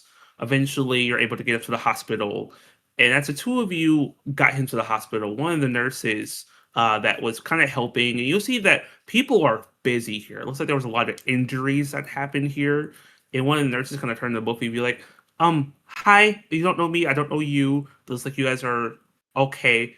Can we please get some help? We need some aid up here and there. Could you possibly help? Yeah, of What do course. you What do guys you do? need? Show us. Okay, perfect. Please follow me. And they will take you to like other areas where basically you're running and grabbing things. That is basically all you guys can do if you're Runners. not medically trained, but you're runners. And right now they need a lot of runners. And you two start running. And as you guys are running for them, what is the experiences for the two of you? Like, how do you feel about running and helping people and doing this mostly together? Like, you guys were usually in the same area, working together. And what is this connection that you form doing this like volunteer work? It feels good to be of use, and it also feels good to have an excuse to spend the time and to do something like this together, both to helping. I feel like Ailey just feels so much more connected to Micah through the experience. Like it just feels right. Like they're supposed to be together and they're supposed to be helping people. Like everything about it feels right. They're supposed to be in this together. And yeah, just it's energizing. It's this adrenaline rush of good hormones rushing through their bodies. It also quiets Micah's mind because he's just in follow instructions mode. Doesn't have to think or have his mind wander a lot. It's just go here, do this thing, and he gets to do it with her. And we'll come back to you guys as we go to you, Kai. Kai, this has been a couple of years. You're now at the end of your senior year, and you're deciding where you want to go. If you want to stay here in Australia or go to America. And as like in the year, the baseball season is like over by this point. You guys have won the championships thanks to you. Miss Penelope will kind of come up to you and will kind of give you the biggest smile and put like a hand on your shoulder. Great job. Your grades are really good and you got this a win. I'm really proud of you, Kai. You really turned it around. Now you know. It's all just part of it. Sorry, second puberty. It's all about yeah, being the best whenever it needs. Appreciate that. Have you figured out what you want to do with your future? Yeah, I think it's time for me to, kind of head out on my own. I mean, 2 years of playing and parents never made it to one game, so I might as well just saddle up and head on out. I got an email from uh Angel Grove in the Angel Grove States. University? Yeah. Really? Those are one of the most hardest schools to get into. You got in? Yeah, I guess some of the baseball stuff got to them and my grades aren't too bad, so I That think is amazing. I think I'm just gonna take the next couple of months or a couple of weeks actually, I guess, pack up and get ready to go stateside. You want to know a fun fact about me? Hmm. I graduated from there. Really? What house? With house, come on. I commuted to school. I was my father was a very famous baseball player, could not live on campus. Fair enough. I'll probably have to be on campus, at least for a little bit. Yes. Do you know what dorm you think and what you want to do? I think I want to go into sports medicine. That makes me proud to hear that. Yeah, You got a good brain for it. I gotta have something. I mean, it's fair. And she'll like gently pat your shoulder. Look, if you need anything from me, ask me. I know all the good places. Also, I know some family that still lives in Angel Grove, so they can help you out if you need. Yeah, I'm gonna have to break the news to my parents. I don't know how that's gonna go, but I mean, hey, Good luck. I think they will understand that this is what you want to do with your life. yeah, uh, they'll be supportive, right? I hope so. I truly do. And if they won't, I will. Thanks, Miss P. Anytime. She'll give you a smile as she wanders off to class. Well, yeah, and I think he would load up into his car and get ready to head home. As you head home, something surprisingly happens. Both of your parents' cars are in the driveway, which is very rare. As you get out and head into the home, you will see that there's like pizza boxes out as they're both eating like pizza they ordered out. And your mom is like, "Oh, hi, Kai. I thought you say we're staying after school today." No, that was last week when I had a game. Oh, yeah. Sorry we missed that, but things came up. Yeah, it was just the championships. That's all. I thought your championship was next week. No, that's this week. It was last week. Oh, well, did you guys win? Yeah, got MVP. Well, glad you won. Yeah. And Miss P was really supportive, and she was there, and yeah, she was talking about how Angel Grove has a real good baseball team. Okay, what does that have to do with anything? It means that there's a great college in the States that really wants me to come play baseball for them. And you're just now deciding to tell us this now? Well, I would have told you before, but you weren't here. You don't answer the phone, so We answer our phone. do you? And Kai will pull up in his phone and show call, call, call, call, aligning with all of his baseball games as well. Look, I understand your baseball thing makes you happy, but you should pick something that's not. If you get injured, what happens? Then what do you do? That's what sports medicine's for. If I get injured, I can help people avoid being injured. Really? So you think that you're going to Angel Grove? Is that what you think this is happening? You don't even have a passport. Oh yeah, I do. Got that about 2 months ago. Have you been planning just to leave us without saying anything?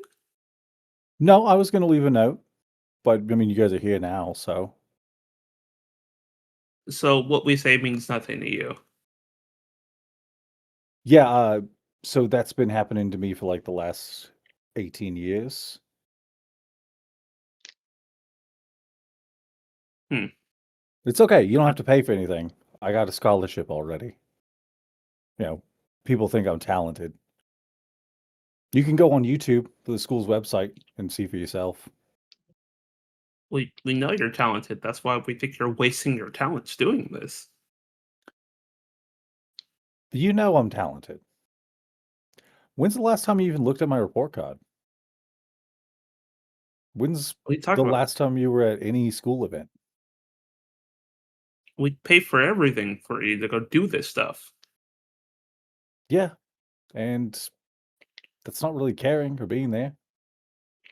It's not really being a family. You're glorified living bank accounts at that point. Well, we're making sure that you can survive. Most people don't even have the chance to do what you even do. Right. And I'm grateful for that. I'm glad I got to take these chances. But at the same time, I took all these chances alone. You weren't here. You were, don't get me wrong, you're doing great things. I'm very proud of you both for being very successful doctors, but you weren't good parents.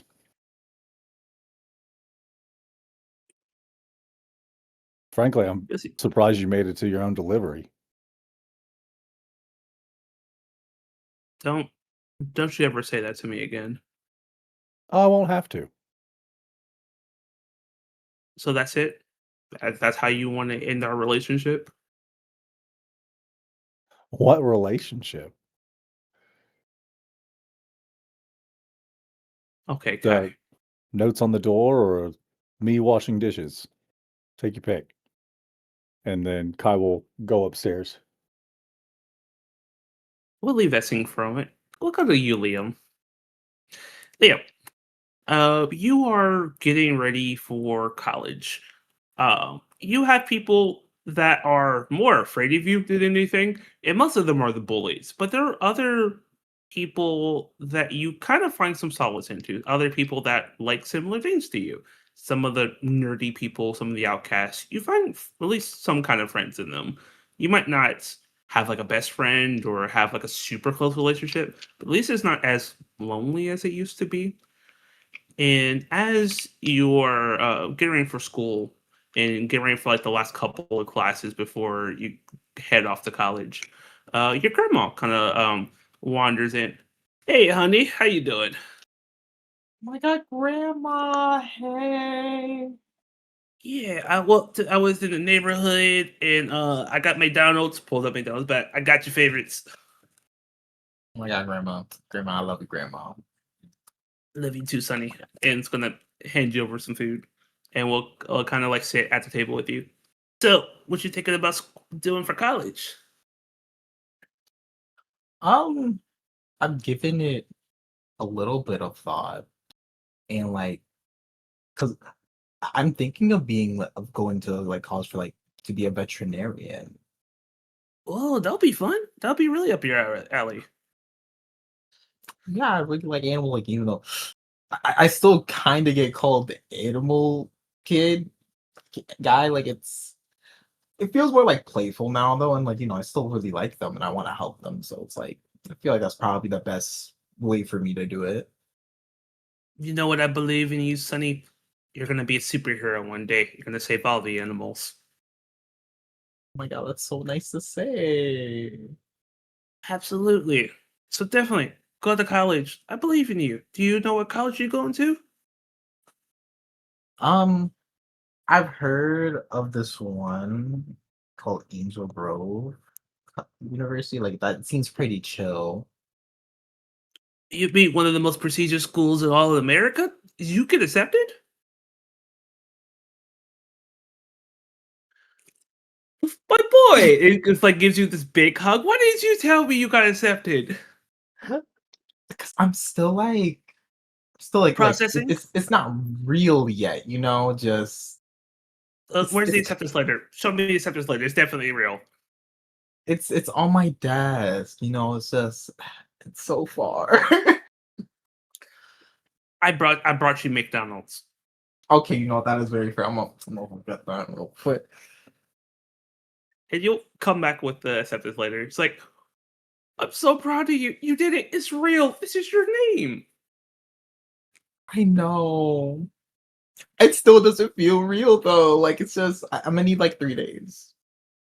That's there. Well, look, you go to this school, you do your best. I'll support you. I got a pension. It's fine. Oh, okay, grandma. Look, your grandma done some things. Not bad things, but some things. You know what, grandma? I love that for you. I love that for Look, you. That is your your grandma used to business. be a hustler. I had to do what I had to do. You know what? You had that mentality. I love you for that. Like as you should, as you should. Absolutely. I just want you to focus on yourself and yourself only. Oh, I don't know how to do anything else. Good, good, good. I'm proud of you. Proud of you, kiddo.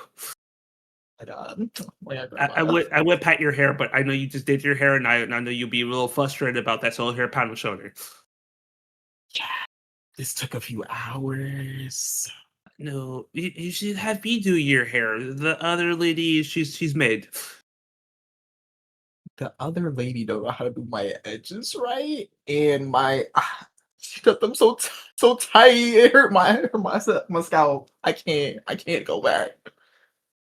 Okay, I'll do it next time. Actually, no, I know a lady. I think you'll really like her. Oh, okay, well, I'm gonna trust in you on that because like One of if it ever if I steered you don't, wrong.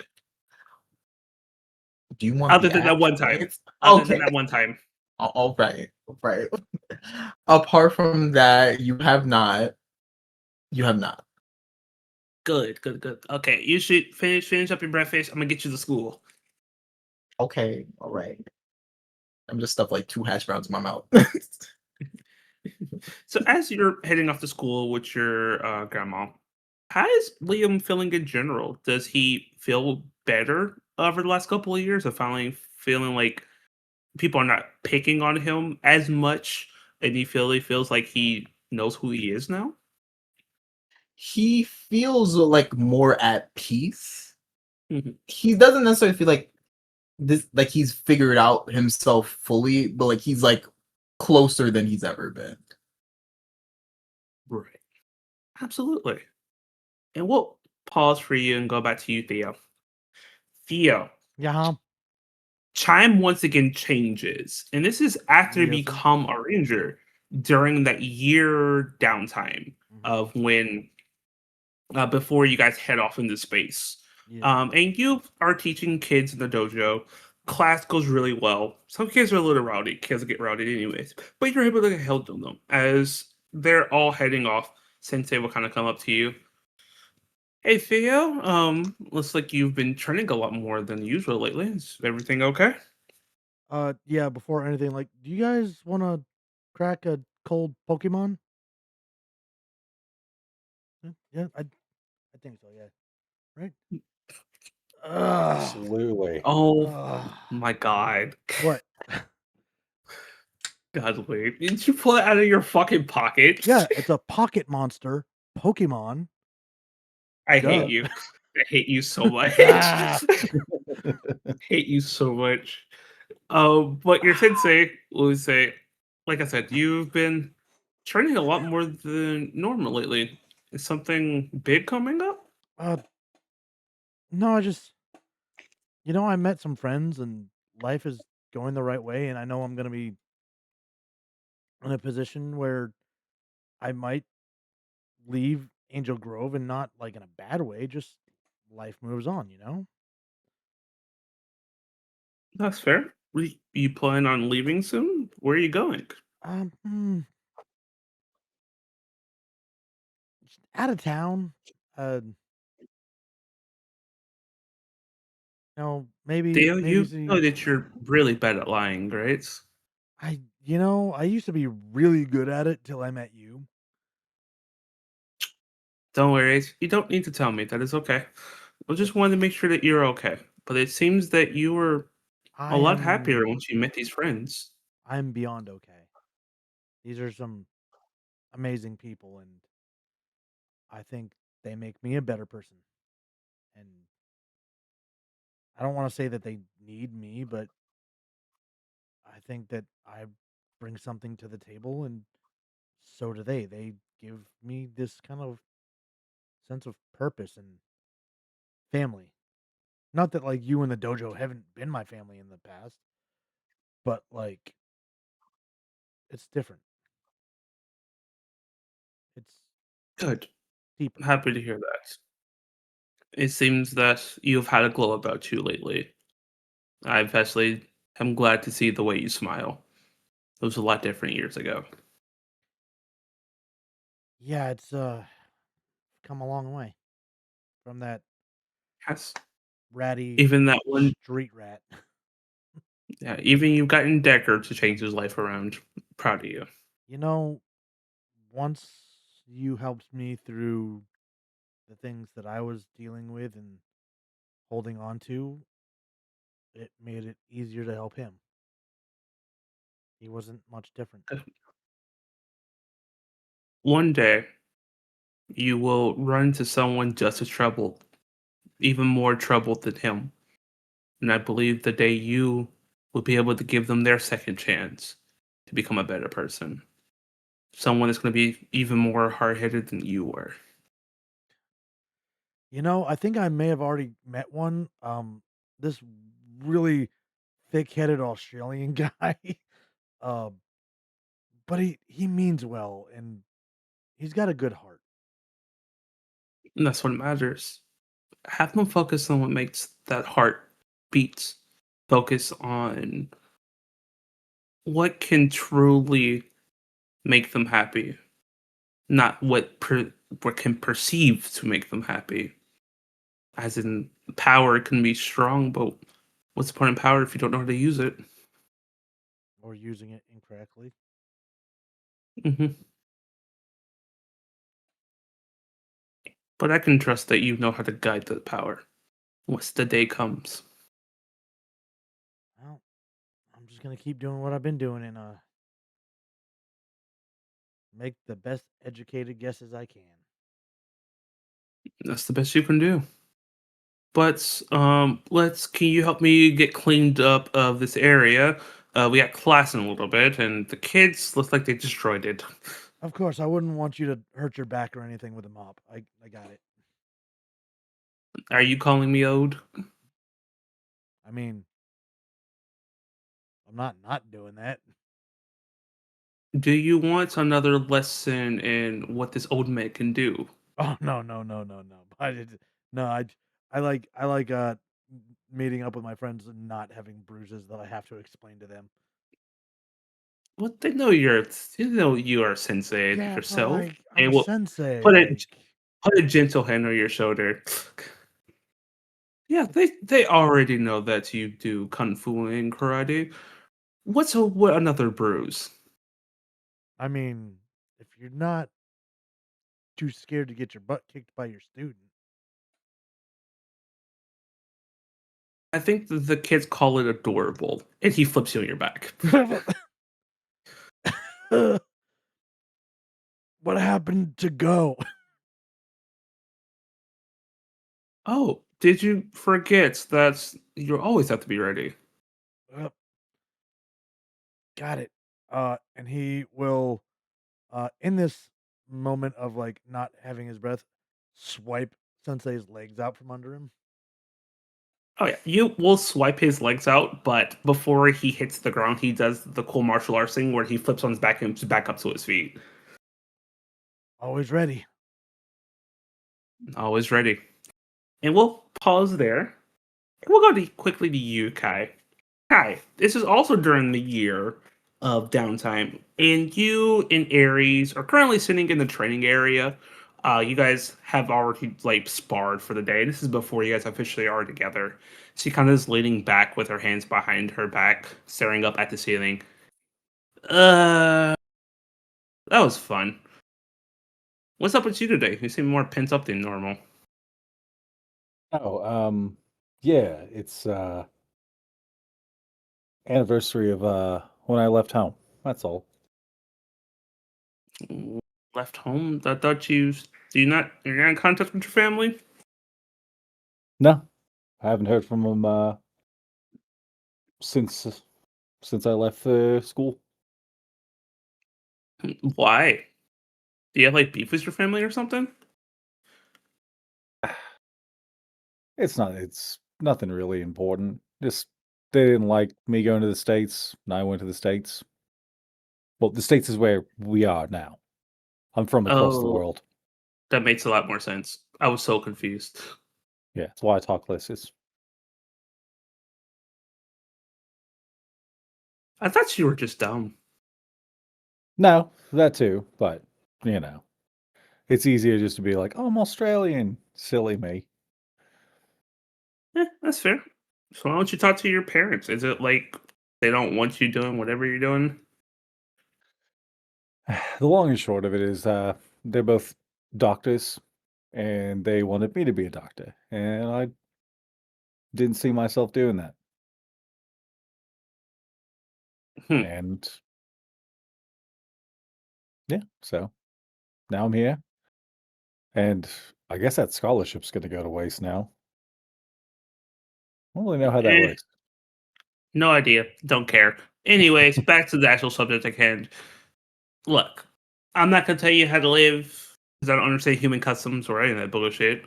But even if you got beef with your family, I think you should at least keep in contact with them or whatever, or at least tell them you love them or something.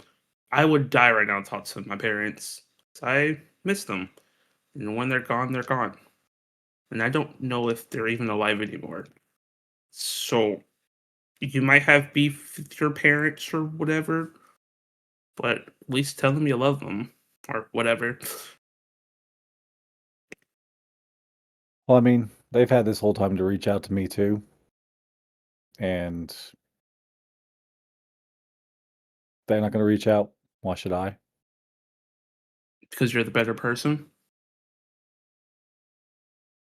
Maybe. I did just kinda leave. Yeah, to make your own destiny. And they should respect that. If they don't respect that, fuck them. But at the same time, you decided to leave. Maybe you decide to reach back out. I don't know. Look, you don't gotta do anything I tell you to do. I'm just saying. I mean, that's fair. I guess I'll be gone for a long time. But no, I don't imagine my phone will work out in space. I don't think J Mobile covers that. The fuck does that even mean? Oh, so we're a generation enslaved to these little doom boxes and all these little spy cameras floating around our planet that we use to communicate with everyone, but it's really just so that the governments can do global mapping. You said a lot of words. Yeah. Look, and she'll like start getting up. You do whatever you want. You're more than capable of handling yourself. Just don't have any regrets. Yada yada yada. Yeah, blah blah blah blah. She's just walking away. For a moment, Kai just like watches Ares walk away for two reasons. A, he's realizing he cares about her. Two, dead ass. But he pulls out his phone and he goes into the messages. And at first, he puts his finger on mom and dad, a group conversation that was made that no words were ever said to. And then he scrolls just a little bit and he clicks a different one. And it's just titled Star-Crossed Lover. And you can briefly see like some lovey-dovey messages between each other about coming to the States and seeing each other again for the first time. And he's just writes out a message. Think I'm going away for a while. I think this means goodbye. He then holds his thumb over the send button for a second, presses it, and then just kind of throws it to the side and sits back. And was this the parents or? But this was to the person I told Misty? you that the person Oh. he was in communication with, his girlfriend from Australia. Oh, Yeah. gotcha. So you send that to her, and nothing happens for a little bit. About 10 minutes later, your phone starts like ringing, like someone's calling you. Kai just watches it vibrate from across the room. Just sort of in a blank stare. He then walks over, picks it up, and then he hits ignore, and then he turns off his phone. Do you ever turn your phone back on? I think he doesn't turn it back on until the day they go to leave for space.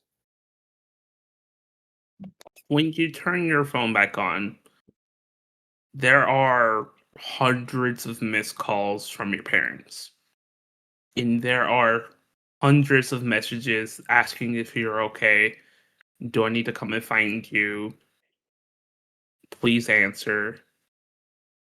You will then see the last message that was sent to you from your parents, like, please just tell me if you're okay.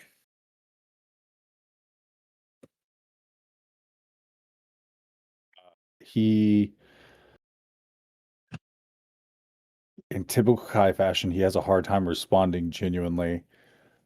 So he sends 2 star emojis and a rocket emoji, and he just writes going on a trip. And then waits until the ship takes off to press it. You will do that, and we'll leave Kai for a moment as we'll go back to Kaylee and Micah.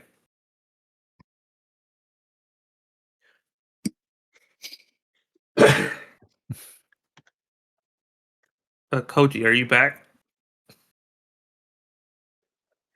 Yeah. Yeah. Here. Okay, perfect. So the two of you, it flashes again, and you guys wake up on the ship again. You guys are in separate rooms, and this is after the breakup. And you guys are, as you're waking up, you're feeling the emotions of everything that's been happening to you, the pain and suffering, and then almost like this weird like film of those other events in your life of you guys understanding each other, the time where you guys got to volunteer together, the times you got to study together, and the pain and the love is starting to mix in your guys' heads. And how does that feel? We'll start with Micah first. Micah, you're in your lab, like still working on all the different things you're working on, and you wake up and it's almost like you're like a movie was happening of you rewatched all these events that you had with Kaylee. How is Micah feeling? Makes him angrier because it's reminding him when they understood each other, and it is highlighting how much they don't now. So it just makes him angrier, and he just funnels that into what he's doing, trying to stave off the anger by like letting it make his focus instead of throwing stuff around, because that's what messed up before when he was just angry and working. That's how he sent people into the wrong dimension and missed some obvious traps. So he's like, I'm not gonna let this do that this time. I'm gonna stuff this down and I'm going to work. Come back to you. Kaylee, how you feeling? She remembers all of that. And for her, it's a remembrance of what she's lost and how much she wants it back. And I think she's starting to realize how much she's slipped. But she's also realizing that, well, yeah, she had, I mean, she realizes it's not all her fault, but she doesn't know if she's worried that Micah won't want to work on it.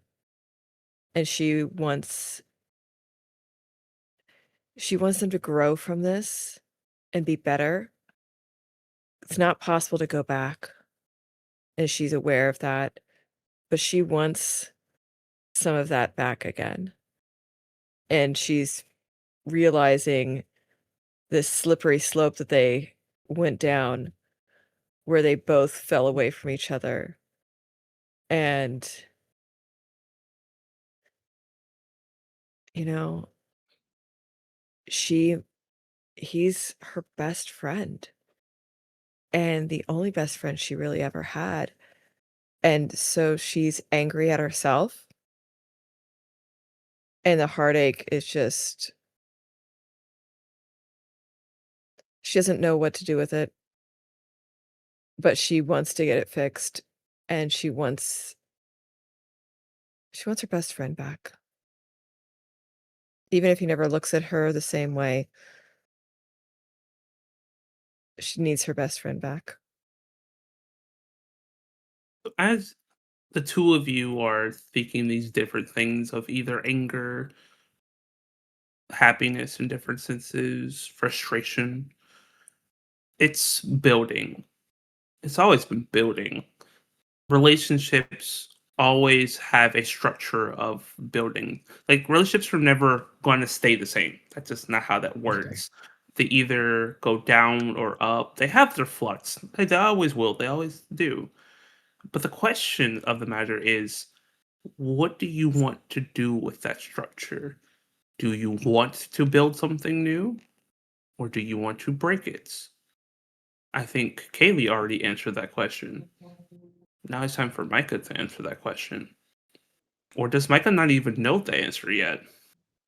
He doesn't have an answer. Right now, where Mike is at is the way that she misses her best friend because they're apart.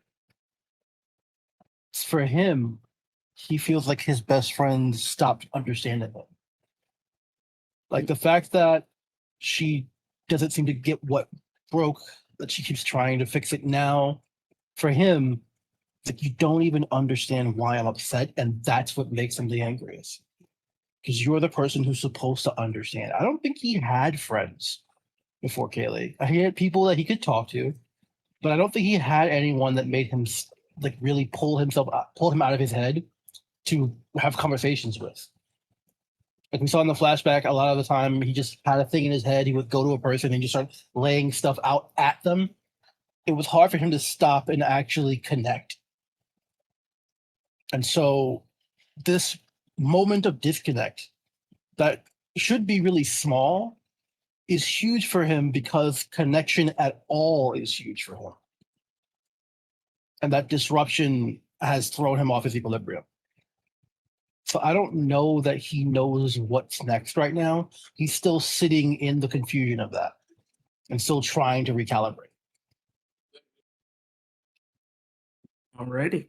So, as the two of you are figuring those things out for yourselves, we'll pause for you for a moment. We'll go back to you, Liam. Liam, it flashes again, flashing forward over that year, and you're this around this time is when you headed back to Earth in order to basically check on everything, and when you walked into those really weird people called the Guardians, that weird group, but you did have time to go look at basically check on your family before you left. And when you went to go check on your family, your mother told you that your grandma's in the hospital. She's okay for now, but they found some things wrong with her, and she's currently in the hospital bed. Does Liam go check on her?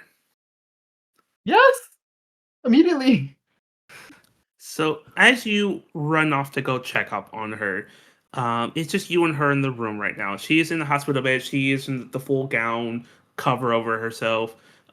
She doesn't have a breathing mask on, but she has like tubes in her nose, and she looks rough. And she smiles like, "Hi, honey. Haven't seen you in a while." I've been very busy. What's up with you? You know, fighting cancer. I'm a fucking win. You know how it is. Yeah, no doubt about it. You're gonna kick its ass. Yeah. How are you? I mean, I could be better, but how are you? Like I told you, I'm winning. As you should. You're a fighter. You're a fighter. So, always been a fighter. Did you bring me McDonald's? They don't season their food. I mean, I tried. They took it. You gotta be better at sneaking around. I mean, it's pretty hard to sneak around when you look like this. I'm gonna do a twirl, and when you look like this, so like it's. No, that's fair. Go, girl. Thank you. Thank you. Come sit down. Come talk to me. Just, I wasn't mentally prepared for this. I'm gonna be okay. So, you want to tell me what's really going on with you? I can see that you're sad. Wow, since you asked, I was told not to tell anybody, but you're my grandma. And you're a Power So, Ranger. okay, let's like do that over again, but let me say it. Like, Sure. You can say it. we're gonna back this up. Yeah, there's some things I'm not supposed to tell anybody, but I'm gonna tell you. I dramatic pause. I'm gonna look out the window. I'm a Power Ranger.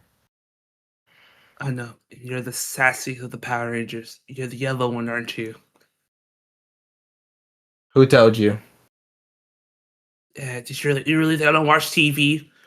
I know those poses that you struck. Who think you taught you those poses? I did. Damn it. He's right. Ah. They ate though. You can't Oh blame my me. god, they ate so much. They I'm so ate proud of so you. bad. Thank you. But you want to tell me what's really eating at you? I mean, I'm feeling kind of replaceable. Why do you feel replaceable? No one could ever replace you. I mean, it is hard to copy, but it just feels like at every turn somebody can do like what I can do better, more efficiently. I'm not really a necessity. What are you good at? Or what do you think you're good at? Right now, I'm not really sure. Give me a hand. Oh, okay. So take your hands, like her bottom of her. Stop that. Uh-oh. I won't. You Like that. are amazing. You are the best. You are my grandson who I love and adore. No one's ever Oh, going to replace you. No one's ever going to be better than you. You need to find what you're best at. I know you've been taking all those space classes or flight classes, whatever they call it. I know you're the best pilot known to man. that's so. I mean, like, did you really have to hit me for that? But that's so nice. Like, I definitely had to hit you for that.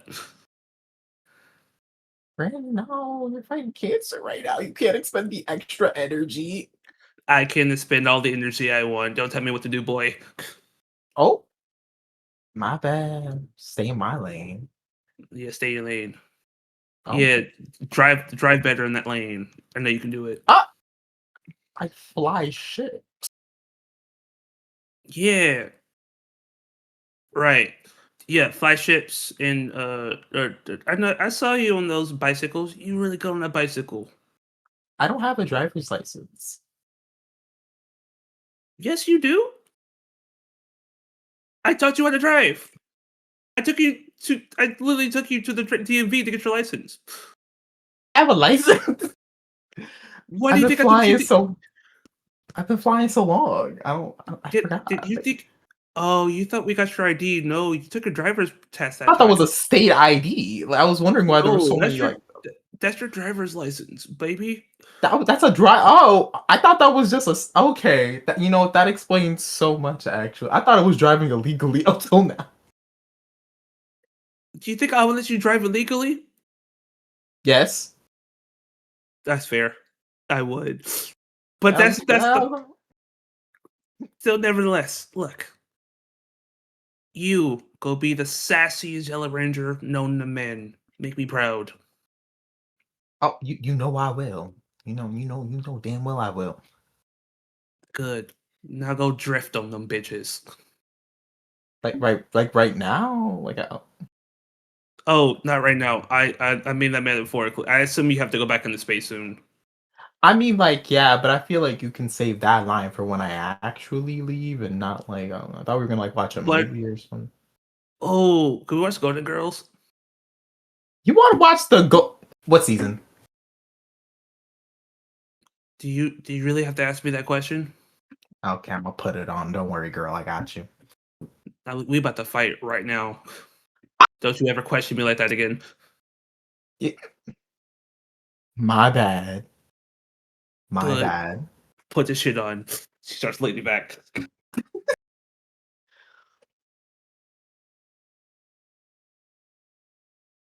So we'll leave you there for a moment. And flashes happen for the five of you again, as you all now five appear in a room together.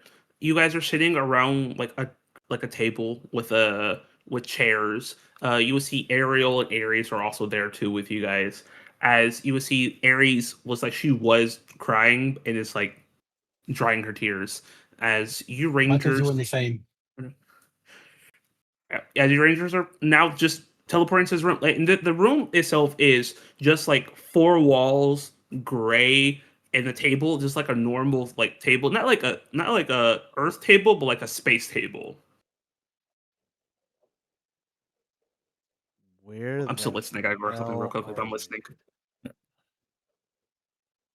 We'll have to wait until Tego gets back to do my thing. So all of us just jump through time there for a minute. You guys got forced down memory lane too? Yeah. Yeah. Cool, cool, cool, cool, cool. Haley just nods real slow. Yeah. Did not appreciate whatever that was. I'm feeling a lot of things. I Honestly, you say you don't appreciate it, but I think I do. And I don't know who did this to us, but sometimes I think it's good for us to reflect back, remember where we came from, remember where we started. We've had a long trip. We've grown a lot, and we still have more to learn. I'm And having difficulty remembering how things used to be. maybe that's why this happened. So we can remember and we can learn and grow from it. I was on the bridge when it happened. It was some kind of like formless energy that just washed over the ship all at once, and then I was back before I met all of you. Back before I was me. Yeah, I was starting to think that the squat bar fell on my neck or something. And my life was just flashing before my eyes. Your neck's far too thick for that to stop you. Never know. Yeah, Aries will say, "Yeah, that was an eventful time." My personal goal: continue to break Cherry for the whole. Did you see your parents again? Yeah, I did. So did I.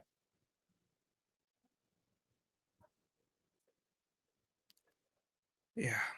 I don't know what's happening or where the fuck we are, but I do want to punch whoever the fuck did it. I'm not gonna lie. Well, punch and hug them. I really want to punch them, but I also really want to hug them too. I agree. I mean, it could just be the cosmos. Maybe we hit like a, what is it called, Micah? Earthworm, wormhole. a wormhole wouldn't shunt us through time randomly. Yeah, and you will then hear a voice say, "You are correct. A wormhole wouldn't." And you will see this entity legit just kind of apparate on the side of the room. As you'll see this thing that's about like 9 foot tall, white armor with like black undertones, has on this white cape, this like weird looking visored, almost like this like metal face and helmet, and it has this staff in hand. I feel like introductions are in order here. Hello, Cosmosar Rangers. I am the White's Morphing Master, entity for the Morphing Grid. You have entered the Morphing Nexus. Welcome. You bring us here. I didn't bring you here. You brought yourselves here. How? The Morphing Grid works in its own mysterious ways. Those memories you all saw, the memories you wanted to see, not what I wanted you to see. So does that make you like morphing Jesus or something? No, I am not a morphing Jesus, as you say. There are more than one morphing master. We are just entities that are born from the grid itself to carry out certain goals. There are more of them, more of us, different colors. There's red, green, blue, others. And we help protect the morphing grid in times of need.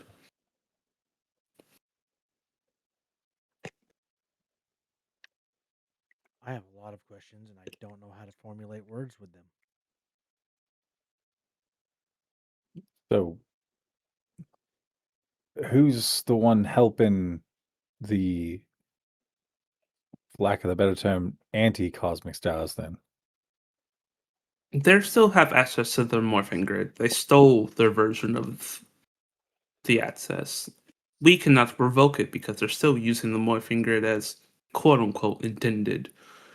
I cannot strip their powers as much as I would like to. But I can prepare you all to take them on.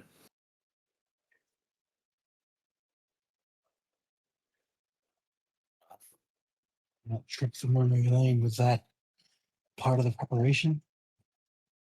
As I said before, that was not me. That's not of my doing. That was of your doing. I certainly didn't ask for that.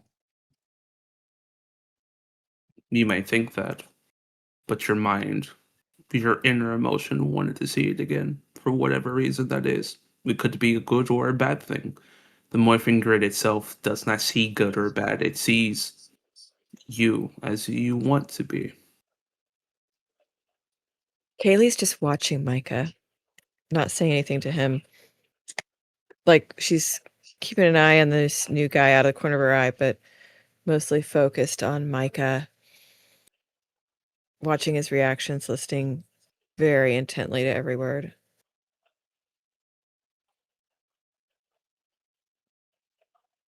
You say you're here and you can help prepare us, but what does that mean? There are threats coming your way, Cosmos Stars. Threats that are utterly powerful. There is an entity, a pure chaos morphic energy out there that you all will encounter soon. You are not meant to fight this in a normal sense. You are meant to outthink it. And I'm here to at least help facilitate your training if you want it. I will not force you to do this. But if you want to become better, stronger, more specialized in your unique talents, I can help with that. Or I can send you back. But I believe Zordo wanted you all to be better. Hence why you all came to the Nexus and met me. I mean, we were searching for more power to deal with the rampant increasing amount of threats that seem to be coming across the galaxy. We got You're the looking machine for your upgraded powers, correct? Yeah. They're in this galaxy, closer than you would think. I cannot tell you where they are. That would change the timeline, and I cannot risk changing the timeline and making things worse for you all. Like, Could you, like, vaguely gesture in the direction? If I do that, it's the exact same thing as changing the future. like, like not to sound ungrateful or anything, but like, is there a time when the morphing grid gives exact directions and doesn't talk in like mystic Lord of the Rings cryptic tones? Yes, my friends taught me about Lord of the Rings. That was a fun time to at least spend time with them before. Nevertheless, no, the Morphing Grid is its own entity that predates time itself. So you expecting solid answers, it gives you those solid answers. It's just you can't see the solid answers. What? Basically, it knows. Basically, as would I say this? It is a 60-year-old man, and you are a 3-year-old. It just you can't understand it. Okay. So it's wanting us to see the tree in the forest. Sure, What is if that that? analogy helps. Oh.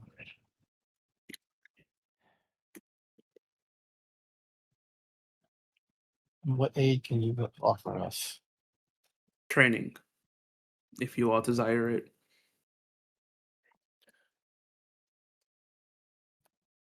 Is this training I know this is probably going to sound silly, but we're on a bit of a deadline with everything going on. Is this going to take a long time? Because there's a lot of people who need us still. It will take a long time in terms of your perception of time. But outside of this realm, it's only been 3 seconds. That's all the convincing I need. So it's a hyperbolic time chamber. A supersonic line tamer. Yes, the Dragon Ball Z. One of my friends was very much into that. Who are your friends? Maybe one day you'll learn. Maybe one day you'll meet them. Swear to God, if you tell me you're friends with Sean Schimmel. An all-powerful manifestation of the grid that is Dragon Ball Z. Let's just say I didn't always used to be a Morphin Master. That is even more confusing. I'm sorry, When say that one more we- time, Koji. That is even more confusing. Go ahead, Depresso. When we were in alternate Earth, when we met the Knights, did we see anything about the morphing masters? Because I remember, I'm Yep. bad with names, with JJ's character. JJ character did mention that they spit a whole bunch of morphing bullshit at you, but one of the things they did talk about was morphing masters being basically powerful entities in the morphing grid that conducts things like tasks for the morphing grid itself. No, yeah. When we crossed over and helped the ancient knights, yeah, the morphing masters were a whole thing. So Yes, From- they from what put us I- into that show, and they really did my angles Yeah. wrong. I was about to say, they made you really look like a nerd in that one. Well, in that one, I was a former Red Ranger, but it's very accurate to what I am now. But nevertheless, anyways, do you Rangers want training? You don't have to take it if you don't want to, but please do take it. What kind of training are you offering? I cannot answer that until you accept my proposal. Are they like locked in the chairs or can they stand up? You can move around freely. I think Micah stands up and starts pacing. It's just getting more agitated. Yeah, What Aries, is the cost of the training? a cost. Cost is your time. That's it. That's it. Aries will kind of like move over to Kai and will like kind of lean into him. So I'm all for training. You know I am. And he kind of puts his head on hers and then like puts his hand over for a fist bump. Oh yeah, she'll definitely fist bump you back.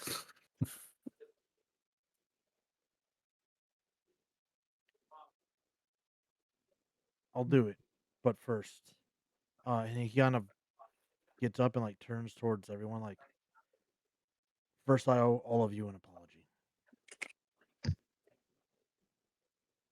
For what? I've overstepped my bounds more than once. And it's not out of any kind of misplaced greed or sense of power. I don't know how to do this job. And I know I've made the wrong call more than once. Hmm.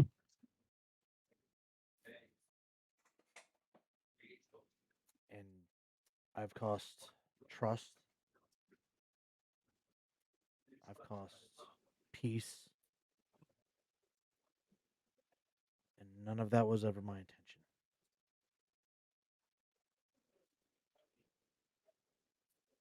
I didn't ask to be the leader. And sometimes it feels like there's an entire galaxy on my shoulders.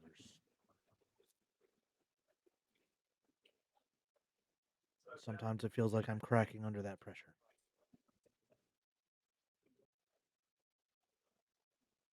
So, I am sorry, and I am working to do better. This trip down memory lane has shown me just how far I've come, even before meeting all of you and becoming a ranger.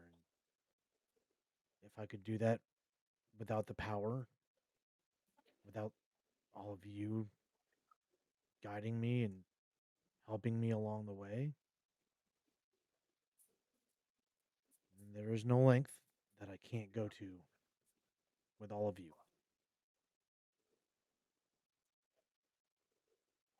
I think Kai's going to get up and walk over to beside Theo and kind of tuck his arm underneath the other, like the back of Theo, and kind of pull him up straight some. Well, if you need help carrying something, you got me.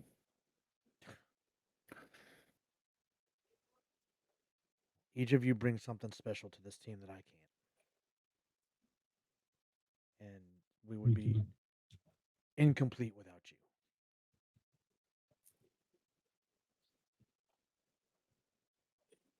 Aries, we're not. Yeah, you'd be helpless without me. I would. I really would.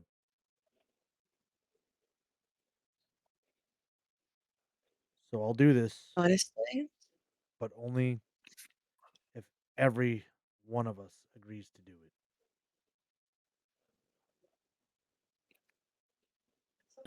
Well, Kai will put his hand out, put his hand out to Aries. Well, I think we're in. Fuck yeah. No, Ariel, be like, Aries, get I'm out of here. in. I am in. Yeah. Yeah. Oh, And what are you Aries will. being? Yeah, both Aries and Ariel will walk over to the now forming group hug. Yes. This was Kai's plan all along to start the group hug. It's his form of I a am slow eager to learn. clap. No, so yeah, I got I'm all up. Micah looks at this group hug happening. I think he stops pacing, but he doesn't move towards it yet. He just kind of is staring at this, staring at Theo.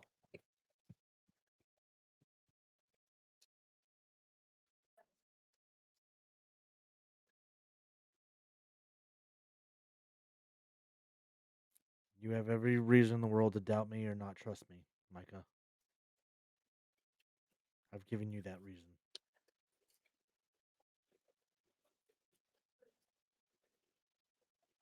All I can do is apologize.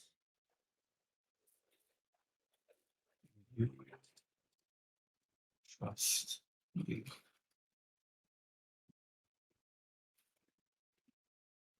My trust faltered, but that's nothing that you ever did to cause that. I was lost in my own struggles.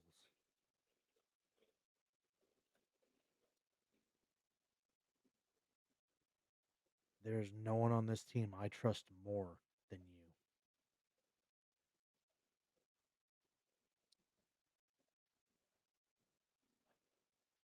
I think the tapping, like the tapping starts to slow, and he's still clearly upset, eyes darting around a bit. But then he walks forward, and he doesn't join the hug, but he puts a hand on Theo's shoulder, kind of like, I'm part of it. Fuck that. He gets dragged into it. Yeah, I was about to say Kai He is is- definitely just gonna like And I think when it happens, there's also this break where he actually starts letting loose.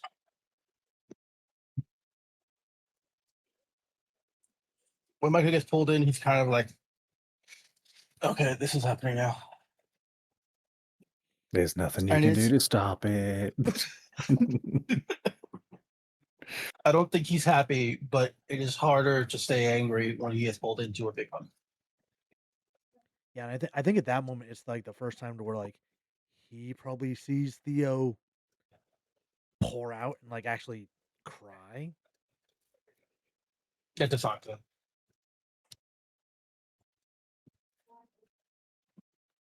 Haley's gonna walk up and she's gonna look at both Micah and at Theo, as she's talking to Theo. For the record, I think you're doing a great job.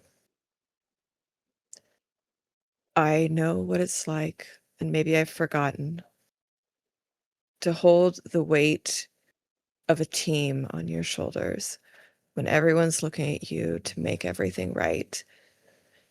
And you know that you didn't ask to be put there, but you know you have the strength to do it.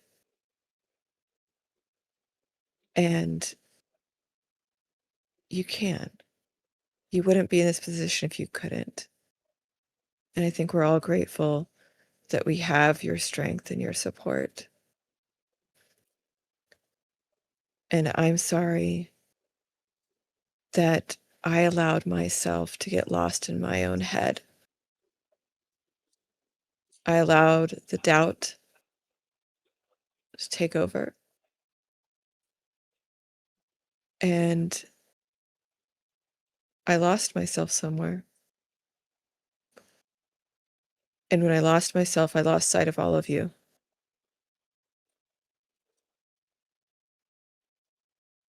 I don't want to ever lose any of you ever again. I'm hoping it's not too late. And she just is like, each word, she's taking one more step closer and closer until she's standing right next to everybody. You'll see Ares will immediately put an arm around you and pull you in, and we'll say that means a lot to us. Well, at least a lot to me. I just want you to keep being you. That very perky fucking girl.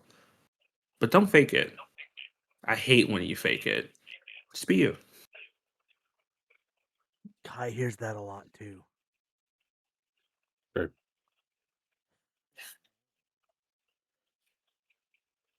Liam is like a bit in the back, and he's gonna start like taking very slow steps towards the group, and it's gonna turn into like a run as he joins the group. He's gonna be like, I am not the strongest, I'm not the best fighter. Far from it. I fail way more than I would like to. But I can at least I feel that at least here with you all, I'm the most me I felt in a while. So fuck it, let's I'll give training a try, you know. Let's go. I'm with it. All right. And the stars really are aligned. Let's do this. Ares is like, that was cheesy as fuck, but that was really cool at the same time. How do you think I got Corona to crumble? It's more like she made you crumble a lot. She's told me things. That's true. You're a real bottom. Hey, when you're dating an ex supervillain, like I'm okay. I'm okay with that. You're exactly where you want to be. Yeah. Don't send help. I'm fine. What does that mean? What does that The mean to be walls a are bottom? thinner than you think. What does that mean to be a I- bottom? I'm not sure I understand that. What's that When you're reference? older. Yep. That was the morphing master. When you're older. that was Ares. Morphing master will do the Rangers. Are you? I'm guessing you all are saying yes. Yeah. Yeah. Yeah. All in. Okay. Yes. Well, good luck, Rangers. And then you'll see him slam his staff down, and you all disappear again. We'll go with you first, Liam. Liam, you would just flash again, and then you will appear on the side of a fucking road in like the desert. And it looks like it's back on Earth again. Like you see road, you see like signs, and you're just there. Oh. Oh no. I hate sand. It's coarse and it gets everywhere. It's everywhere. This is the worst. And when you say It could be it's the worse. It could be worst, glitter. When you say it's the worst, you will hear a voice coming behind you. The worst things. As you turn around, you see this very beautiful black lady. She's wearing jeans. She's wearing a yellow sweater. She has black hair that goes to her shoulders. She is wearing like brown lipstick, and she has makeup on, and she looks beautiful. I know you're not into that, but you know. Oh. That goes into it. Oh, 100%. She's like, hi, you must be Liam. Yeah, and you are. Tanya. And will offer Oh her my hand. god. Oh my god, nice to meet you. I love the outfit. You ate that up. You ate that up. Thank you. You ended up too. You look great. Oh, oh my gosh, thank you. You're welcome. Well, you're probably guessing why you're here. I mean, I'm guessing training, but this a desert. So Yeah. Well, my thing is, you'll see in a second. I'm also a Power Ranger like you, just from a different I'm dimension. kind of figured with the yellow. You're also a yellow ranger, I presume. I mean, like. Yellow's the best color. Oh, I take true that back. that. True that. Sure that. And we look great. Also very true. So very true. So, well, the Morphing Master told me that you needed some help learning more about yourself and how to fight. Is that right? I mean, yes. Yeah, that is true. Yeah. All right, then let's get to it, and we'll pause for a moment and go to you, Micah. Micah, you will see a flash, and you will appear like right outside of like a school. Currently it's getting to like it's like 6-7 p.m. So the sun is slowly starting to set, and there's no students here. And you see there like you're set at like a park bench for a moment.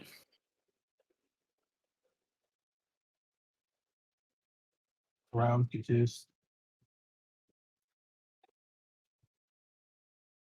Uh, as you look confused, you look to the left and you will see an individual. I see he'll kind of give you this like kind of smile on his face. He's like, "Hey, what's up, dude?" So you'll see an African American man, very short hair, wearing all blue, similar to yourself. This the training? Yeah, I just like doing training my way. And you'll see that he will reach over, pull out his backpack, pull out these cool looking high tech laptops, and heads one to you. The exit confused.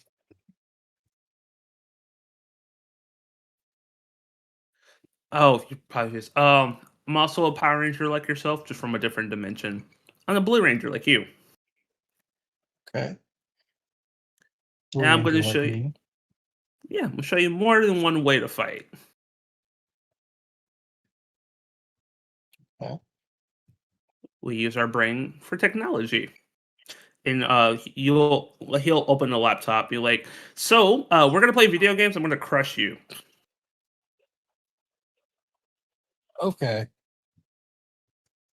You're probably really confused on like this whole aesthetic, I'm guessing. I'm confused at the assumption that I'll lose. Ah, that's the spirit. Let's have some fun. And we'll come back to you. Kai will leave you for last. Kaylee, you will appear and like over top of like this mountainous area where there are a ton of trees everywhere. You will see like this natural forest going on and on for a while. Um, as you will see, like at first you don't see anyone. And what is like Kaylee's immediate kind of feel like what she wants to do? She looks around, sees all the trees, sees this mountain, and she just wants to go and climb the mountain and like get to the top so she can see everything from the tip top. So she's gonna start climbing the mountain, hiking up. So as you are going to go start to my hike, you will hear a voice coming from behind you, be like, "Adventurous, I like it." You turn around and see who it is. I do. At first, you will see this individual, this pink ranger with these golden highlights over their body, a golden almost dragon over like almost like a pterodactyl kind of helmet. And you will go to see that she takes off the helmet and shows off this really beautiful woman. There's dark, almost like darkness in her eyes, like she's been through some shit, and a pixie cut and her hair goes a little bit off to the side. But she gives a smile, but it's a pained smile. You could definitely tell that. And says, "So you're the one I need to train." Haley nods. I guess I am. You can call me Kimberly, the Ranger Slayer. Or used to be the Ranger Slayer, but that's a different story. That explains that. Yeah, explains a lot of things. But nevertheless, it seems that you're emotionally in pain. Let me guess, because of some guy. She smiles. God, we're all Peak Rangers the same.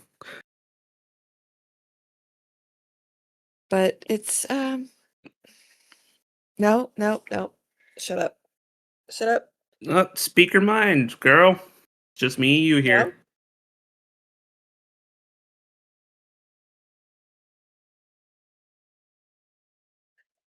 I know where my fault lies in it, and I'm trying to fix it, and I don't know how to fix it. Then maybe don't fucking fix it. Maybe you don't gotta fix fucking everything. But how am I supposed to get back to that good place? Find yourself first. It will come right after. To be fair, my boyfriend, ex-boyfriend, legit mind controlled me for years to kill my friends. So I don't know. Wow, that's really Dark? Yeah, I know. I had a really dark timeline. Compared to what I've seen about your timeline, I had a very fucking dark timeline.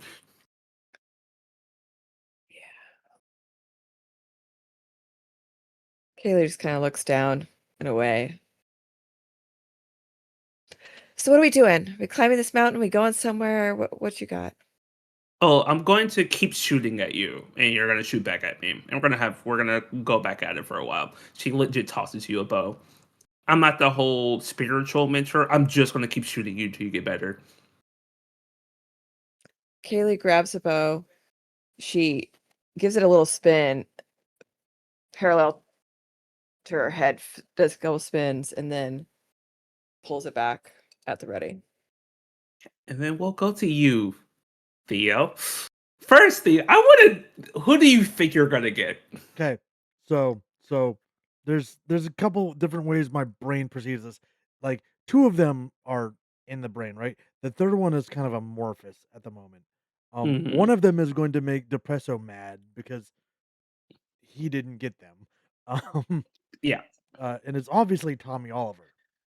Mhm. You knowing me and the people that I've gone and seen and met and stylized after, keeping in Tommy Oliver, also Adam, right? Oh, I got something special for you, buddy. The third one, like, oh god, just because I've already met Mike, Yep, um, you already met Mike. and I've met Leo, so there's like Jason isn't off the table, but like wouldn't be like Mhm. a first round draft, right? So Oh, I had two of them in mind, and I was going between the two of them. Um, I had two in mind. I will allow you to kind of pick one of them, one or two. one, Okay, it's the other one. Alrighty. So as you appear in a different area, you are right next to a fire station, like people who put out fires, and you yep, would yep, yep, see yep. that currently there's no one around at the moment, and then you would hear, Yep. "Oh, you must be Theo." Do you turn to see who it is? Yeah, I do, and it's gonna be the Red Ranger from SPD. Oh, not SPD. Go look in library Who hats. the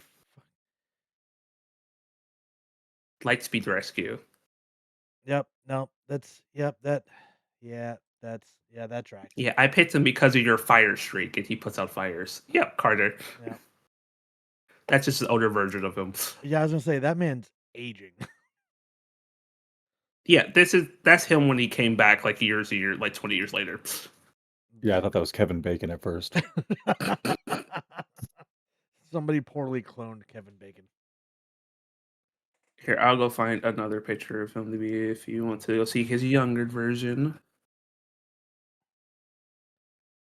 No, it's There that he that is. tracks. That tracks. It tracks because you set shit on fire all the time. So I was like, this will be perfect. And he's also a leader who was Listen. forced to be a leader. That was young Theo, okay? Before Yeah. Anyway, before the but matrix of moving back on. responsibility. Heel smile. Nice to meet you, Theo. I'm Carter. Lightspeed Rescue. That rings a bell, I think. I think we've heard of them before. Well, I'm from a different dimension, so I'm not really sure.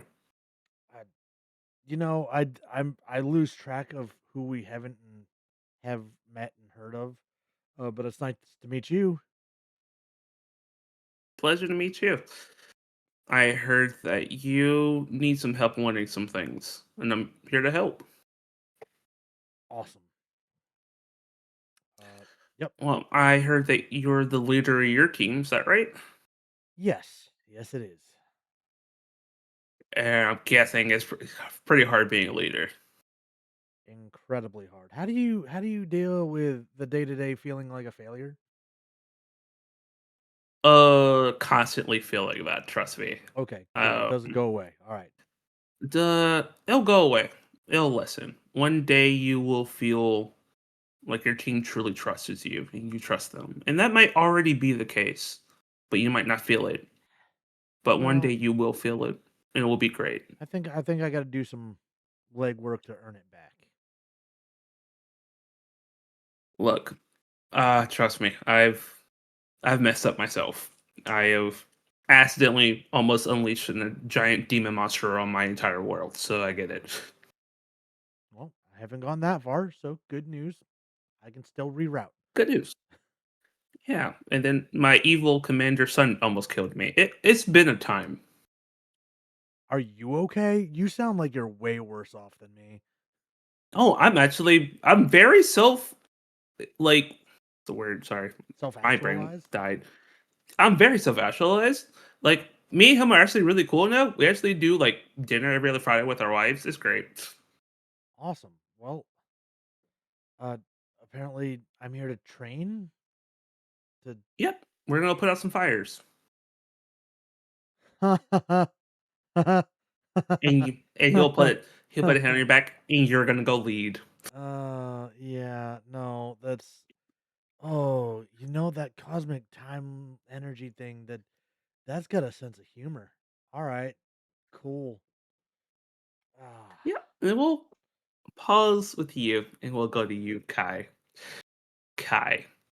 You teleport back into that very familiar throne room as the Emerald Knight sits upon his throne as he looks more annoyed than anything and says, "What are you doing here?"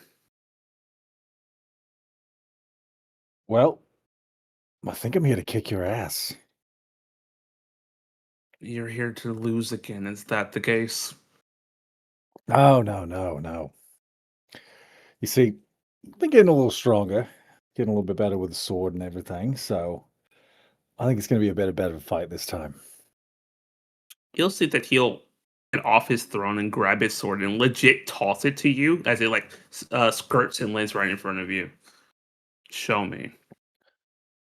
Kai is going to kick the blade up and catch it in his hand. Well then, let's dance.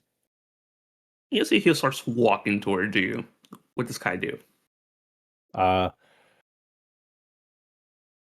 Hi is going to take a beat from Theo, and he's going to ready basically to redirect the Emerald Knight.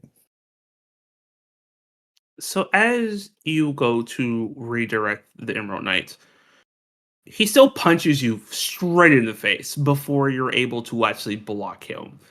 And like you smack the ground as like blood starts to come out of your nose, and that bitch hurts. As he says, "What are you doing? You're not like the black one." Right. I've been learning from a little bit of all of them. And then he's going to take a move he learned from Kaylee and basically spin back up to his feet and try to swing the blade. You will swing the blade, and he legit catches it in his hand. And learning from the pink one, you're more pathetic than I thought. You're a real lonely dude, you know? I might be lonely, but I'm actually powerful. Yeah. But you just really, really kind of suck. Is that your best insult, I child? don't, I don't need to insult you. Look at you. You're what most people in where I come from call an incel. You sit in your room in the dark and just insult people. Get a life. Get a life. I guess I'll take that advice. And he will take the blade away from you, kick out your legs, and go to stab you in the face. We'll come back to you. Go Yeah. back to Liam. Leo, as you will see that you and Tanya are kind of chilling, she actually pulls out her morpher and hits a button as two dirt bikes just appear. Both like cool yellow dirt bikes appear. Oh, okay. All right. That's a thing. Yeah, I'm gonna teach you how to ride and teach you how to fight while on these things. Oh, okay. That's new. That's interesting. Why? You know what? I'm just gonna roll with it. Okay, let's go. Just get on. And as the both of you will get onto bikes, we'll start to like kind of rev as he says. So, as she says, I heard that you're not the quote unquote best fighter, and I'm not the best fighter in my team, but I found something that makes me the best fighter in my own way. I fight with my vehicle. And I heard you're great at vehicles. I do fly a ship or two. I will not lie. Then how about we learn how to fight with a vehicle? We'll see what you can really do. Like ramming into somebody? Yeah, literally. That and Oh, shooting really? and stuff. Oh, really? I'm about to teach you all of that. Let's have some fun. And she then takes off. Oh, I've been waiting for this one. Start revving. Okay. So as you start revving, as you take off, she teaches you how to fight with a vehicle. Like she teaches you that basically taking this dirt bike and becoming one with a dirt bike and becoming a unit with like a vehicle, like fighting with the vehicle itself. She will teach you moves in here or there to jump over enemies and legit like ram your wheel into someone's face. And how does Liam take on to that? It it feels very natural because he's not that strong. Because all he ever does anyway is propose hitting things with the jet jammers and literally tackling people. So it's like second nature to him. And like after the training is done, you guys will finally stop, and she gets off the bike. Huh, you are really a natural at this. Oh my god, thank you. That was so fun. And I want to go again. Absolutely, we can keep training, but it looks like you're already catching it. But how about we take this to the next level? Oh, okay. I didn't know there was a next level. All right, what's the next level? Well, we should probably pull out your morpher and morph. Oh Lord, that doesn't bode well for me in the long run. Okay. It'll be fine. Got me all nervous over here, but all right, okay, girl. Oh, I'm gonna pull my morph. I'm a morph. As you morph, she smirks as she pulls out hers. She like shifting the turbo, and you will see that she will turn into her Yellow Ranger form. Girl, does your helmet have headlights? Yes, and I will hit people with it. Uh, uh, uh, I mean, it's practical. I'll give you that. Who am I to complain? Now let's have some fun. You'll be going against me now. Oh, oh, oh, fair enough. Let's go. So as you and her go at each other, she teaches you how to fight against people, like what actual person fighting against you, and you're able to really get a vibe for how to fight on back of a bike or back of other vehicles, and it feels great. It feels like this is what you've been missing all this time, is this, and you get a true understanding of it, and it's good. Do you think that Liam really appreciates this and now has a thing going forward? Yes, Liam's like, I can finally contribute more in battle because now I know how to hit people with vehicles. It's all I ever needed. Absolutely. It's like, And after the fight, you guys stop, and she will kind of hold her hand. Well, you were the sassiest man I've ever been in my life. I really appreciate you. oh my God, thank you. I'm gonna take that as a compliment. Thank you. Oh, Oh it is a compliment. I promise you that. my God, that's so nice. Thank you. Thank you. You're welcome. And she will give you a handshake, like, so we'll meet one day again today, and we'll go to fight on the battlefield together. Oh my, I hope to see you. I mean, like, I don't really want to fight, but like, I mean, I hope I see you again. No, I mean fight together. Well, I know. I mean, like, that's true, true, true, true. Oh my God, I hope I see you again. Absolutely. See you later. It was a great meeting you. You too, bye, girl. Bye. Boy. And then we'll leave there and we'll go over to you, Kaylee. Kaylee, you've been rushing through this forest, getting shot repeatedly. You haven't hit her once, and she's hitting you repeatedly. Luckily, it doesn't hurt a lot. It's just like a sting, like a little electrical shock. Like she's not trying to kill you, but she's trying to hurt you.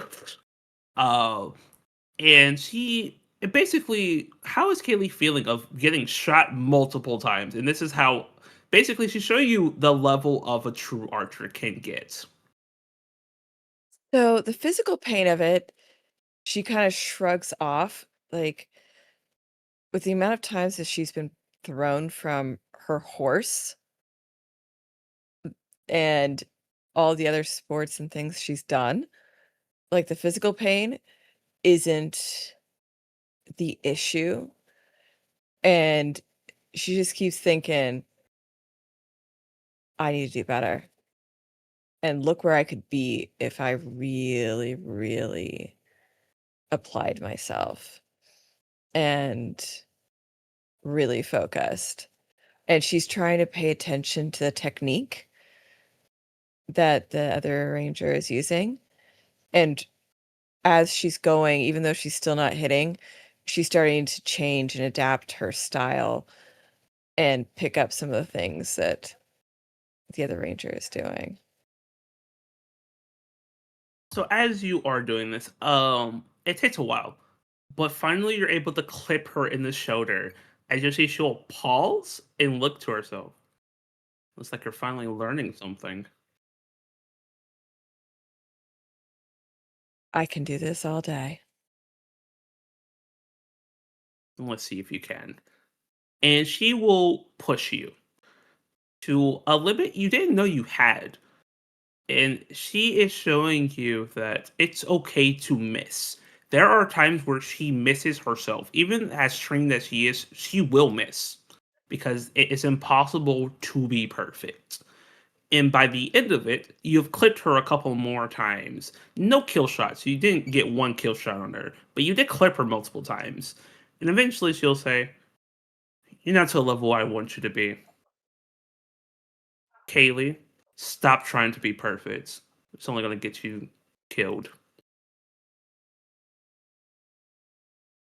How do I do that? You'll see that when she pulls out of the bow, she'll shoot an arrow and it like completely whips your head. Don't beat yourself up if you miss. She cracks her neck to each side, rolls her shoulder back. I'll work on that. Good. Because failure is a part of growth. I didn't become this good because I tried to be perfect. I became this good because I was trying to survive. Find something that makes you want to survive. A person, a place, people, whatever. Just don't attach yourself to that. Still be your own person. You give me attachment issues. I have attachment issues. Fucking work on that shit. Yeah. I think part of the problem is I didn't have anything to be attached to until I found him. And then once I found him, the thought of letting go hurt so much that I just held on too tight. God, I hate you. You remind me of myself. Just find something else, please. Don't fucking become like me. I don't know. You don't seem all that bad. Oh no, I'm bad, bitch. I don't like that word. And I don't like that word. She notches you're another only gonna arrow and smiles. good girl, goddamn spine, and she'll shoot you in the face and you disappear. Then we'll go to you, Theo. Theo, you are starting. So you're actually now working with other firefighters. It's you and like 7 other people going out and putting out fires. And Carter at first leads. He is showing you the steps of, hey, this is how you lead. This is how you direct a person. This is how you do it without being a dick. This is how you do it without being like acting like you know everything. And you'll see that Carter listens to his people being like, hey, I can go do this. Carter's like, perfect, go do that. And it's very clear that yes, he leads, but he listens to his people. The big thing is the thing you can see is he listens. He doesn't tell people their ideas are dumb. He doesn't tell people that their ideas are dumb. If he doesn't like an idea, he'll be like, hey, how about we do this instead? And basically is talking to the person to have them understand, like, hey, I like your idea, but maybe we do this a little bit different. And the person usually clicks in and starts doing it. And it's this great, like it's very clear that this guy's been leading for a very good part of his life, that he learned how to work with people. It is understanding people that is really helping him right now. And then he says, your turn, Theo. You're gonna put out these next 3 fires. You're gonna lead. Cool. Got it. Got it. Good. Yeah, he'll do his best to jump in and take over. Kind of. How do you think Theo does? I mean, Thea was already kind of hands off, but it's been very hammered home with the memory lane and watching Carter do his thing. That Theo wasn't necessarily doing the wrong thing, but could do better in inspiring and convincing his people that they have the answers and have a voice to put them in. So taking that portion and adding it into what he normally does, and that's kind of where he finds it he taken over. And of course, Theo is very much like the backbreaker of his own. Like he is hauling hoses out, like trying to take as much weight as he can without overdoing it. Yeah. And Carter will give you tips and tricks of, hey, you're doing good, but back up a little bit. You don't have to bear everything, but it's good that you're working with us and not just telling us what to do. Great job. And he's the kind of person where he's like, he will tell you when you're wrong, but he will especially tell you when you're right. When you're right, he gives you your kudos. He tells you, hey, you're doing great. Keep doing that. And by the end of the night, all the other fighters have to appreciate you and are heading home. And it's just you and him. It's like, you did a great job today. I, you know, I appreciate it. I'm just, no offense, I'm ready to get back to my team. And that is, well, what I'm excited about. You'll put a gentle hand on your shoulder. Go be the great team go be the team leader that you are. I believe in you. On the way. And he'll give you a head nod and will push you forward as you disappear. Light All right. speed. Absolutely. Okay.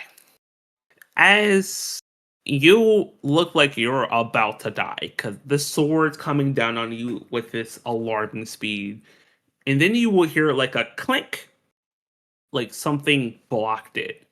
As you will see, this individual is standing next to you. This old grizzled man, salt and pepper beard and hair, wearing a coat, and has this dragon flute kind of thing. And he stopped a giant buster blade with just a little flute dagger, as he says, "Hey, man, beat up on my Green Ranger?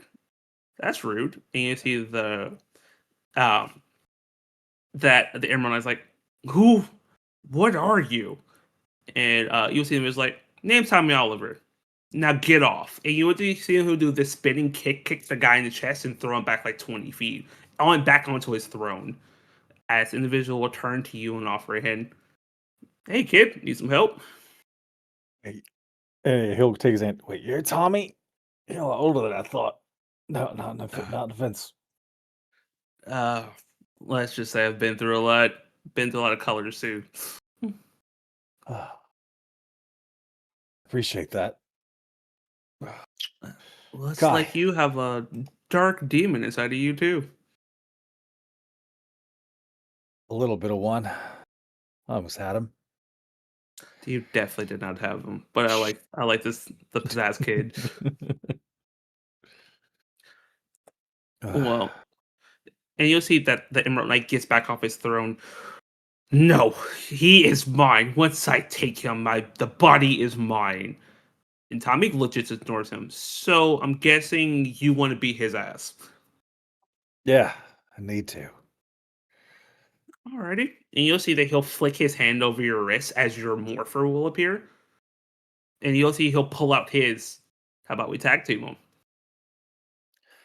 That sounds like it's morphin' time. Stole my goddamn line, kid. Well, stars line. Cosmic Zodiac. Green Fox Ranger. It's morphin' time. Dragon Zord. As you would both morph as his green flare, and he will kind of turn to the Emerald Knight. He's like, "How about we show him what a Green Ranger can do?" All right. Let's dance. And Kai's going to bring out his Ranger Saber. And as the two of you start to work together against the Emerald Knights, it is very clear that this Tommy guy, he's interested with Tommy, he's stronger than the Emerald Knight. He didn't need you to beat him, but he's specifically allowing you to watch him fight, so you got to understand the Emerald, his fighting style a little bit more. Almost like you can start to copy it if you so choose. Yeah, I think Kai tries to get into the similar flow as Tommy. Mm. As Ares once slipped and said Tommy when they were alone together. Yeah. Yeah, and as the two of you start fighting, he starts fighting like this, almost like you'll see Tommy is matching his skill to you at times to allow you to fight side by side with him. Because it's very clear that this ranger, this Tommy, is way experienced. Like he's been a ranger for decades at this point. And he's not taking this fight seriously in terms of he's not trying to beat the Emerald Knight because there's no point of doing that. He wants you to learn in this moment. And the two of you would fight together. And at the end, you will see Tommy do this really cool corkscrew kick to the Emerald Knight, making him drop his blade. He'll look to you, Kai, and says, "End this." And then Kai will again, as the similar in the beginning of the fight, kick the blade up to himself and dash across into a sliding cut. As you do the sliding cut, the slash will appear on Emerald Knight. It's like, you won this time because of help. Next time it will just be me and you. Looking forward to it. And you'll see that he'll fall and like dematerialize. Well, Tommy, all right? One and only. Appreciate that. No problem. Like, let's just say I understand you more than you know. Yeah, I think I caught a glimpse of you in another universe. Yeah, you met my daughter. Yeah, she's pretty great. Yeah, she is. Kiddo's going to be a great ranger one day. She doesn't know it yet. But you, I need to show you a couple of things. I'm willing to learn whatever you got. And he'll say, "Good, you have a lot to learn." And he'll put a hand on your shoulder, and you guys will disappear and appear amongst almost like this time stream where you can see multiple different timelines. And you will show you the regular timeline of where he comes from, where he was the originally an evil ranger, and his team saved him. And he joined the team and eventually became the White Ranger, led the team, eventually become the Red Ranger, and eventually down the line became a mentor in the Black Ranger. And he will show you that timeline. He says, "That's my timeline, or like where I originally come from." Yeah. Funny, kind of had a similar going. And I guess Kai will try and like bring up his timeline. Yeah. And it kind of just shows like him meeting the Emerald Knight and everything and the brief falling out from the team. Sounds like they are very similar in that way. There's one more other thing I want to show you. And he would move it, and then he will show you the Shattered timeline, where he was evil. And when the Rangers destroyed the mind control, he stayed evil. He chose it. He chose to crave power.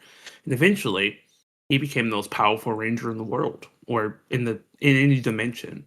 But eventually, a group of rangers took him down. But at one point in time, he was the strongest ranger. As he says, "That's Lord Draken," or at least another version of me that went evil and stayed evil. True, he became powerful, but he lost everything. Kai, I know you want to be strong, but if you keep running down this path of chasing power, you'll become that. Then you'll kill your own friends. Don't do what that Tommy did.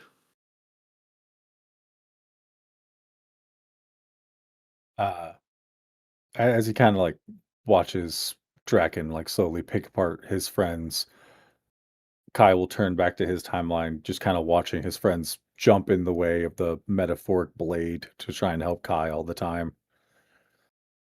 Yeah, I don't want that.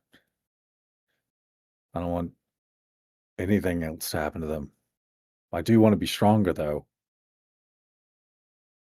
So maybe I just stop after whatever this power is that we find and hope that everyone else is also there. Let's hope. I've seen one of the futures that you can go down. It's bad. The Amber Knight takes over. He starts off with Aries. Don't allow that timeline to happen. As Kai just kind of looks back at his timeline at the point where like the Emerald Knight was face to face to Ares for a moment. Yeah. I did myself before that happens. Don't end yourself. Just win. Then you'll put a hand on your shoulder. I'm going to teach you some more swordsmanship things. It seems you take on really well to it. Let me show you my Black Thunder, my Black Dino Thunder form. And he will shift into this black and gold form and with a sword. It will do swordsmanship techniques with you. And will teach you how to use the blade. Hell yeah. Yeah, Kai will do everything he can to learn every bit of this and question a little bit about how to become multiple rangers. He will purposely not answer that. Oh no, I mean like in his head, like be like, Oh yeah. huh. And after training, he will put a hand on your shoulder. I'll come check on you soon. I got some other things I gotta go deal with. Good luck. Good luck to you. Let the cosmic stars know if you ever need us. One day I might need you all. Good luck. And he will gently push you as all the rangers appear back onto the deck of the bridge, where you will see Ares and Ariel and everyone else there. You will noticeably not see Zordo or any of the other NPCs that were not rangers specifically. These all the rangers appear on the deck. And I'll give you guys a minute to speak before we end this episode. Kai is going to hug Ares. I'm never going to let this night get to you. Okay. I know that. Did you know I could whoop your ass, right? Kai doesn't really smile as like you normally would with those jokes, and he just kind of pulls her tighter. Okay. Oh, you're okay. You want to be emotional? Okay. I'll be emotional, and we'll like hug you back to society.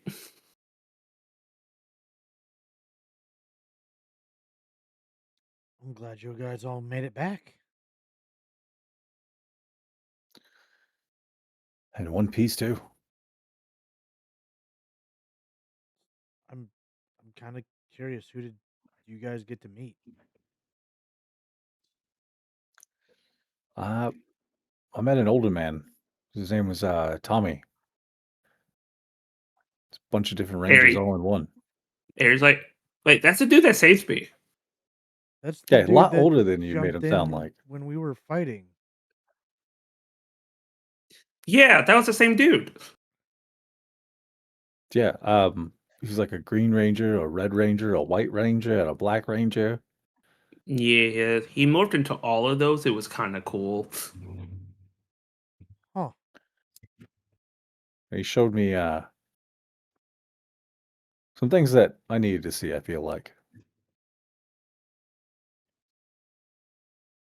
I think that was the entire point of all of this, really. Yeah. Yeah, mine just beat me up for like 5 hours. It was great. Well, you know, Mine left pretty favors. And she kind of pulls the shirt to the side where you see bruising, pinpointed bruising, yeah. pulls her little. fucking Theo Yeah. probably reeks of smoke too. Like, Uh, yeah, I fought like 5 kung fu masters back to back. It was the worst. Honestly, it was a lot of fun. But it was also the worst 5 hours of my literal life. Um, I just learned how to ride a dirt bike and hit people with it. I That sounds Dude. kind I of can't cool. do either of those. Okay, I just had an Yeah. idea. You ride the dirt bike and hit people with it, and I sit on the back and snipe people. This is a great plan. I love this plan. I'm ready for this plan. That means we're gonna have to be real close, so hope you don't mind. Don't worry, I bathe regularly. Okay, girl, as long as you shower, I'm chilling with it. Oh, girl, have you seen my skincare routine? I mean, your skin is flawless. I'll give you that. I'll give you that. Look, one day, let's sit down. I'll show you. I got all the Okay. things. Oh, okay. All right. We gonna You're look gonna at like this. some of them. You're gonna really like some of them. Trust. I trust. I trust. I'm just glad you guys all made it back. Aries was like, yeah. So I want to shower because I feel like I just want to shower. I mean, also question: do we want to do like a cool group dinner thing, whatever? We should, but I think we could all use a shower first. Group Yes. bath? Hot tub. Oh, I mean, computer, I see where your simulate mind is going, and that's s- kind of me. Yeah. hot springs. Ooh, hot springs. Let's go do a hot spring. You know Aries what? just starts Yes. walking off. I'm actually down for that. But can we do it at midnight so we can all just skinny dip and get it and just, We're in Oh. space. There is no midnight. No, it's okay. Computer, Hot springs, simulate huh? Aries Kai date night 17. Understood. It's Yeah. just this I don't know what that is. classic Japanese style hot springs at midnight. Cherry blossoms just sort of raining down. How often are That y'all in sounds so here? pretty. Liam. Remember we Oh, had that I'm sorry. conversation about don't ask questions we don't want answers to? I kind of do know the answer because again, the walls aren't that thick. You know what?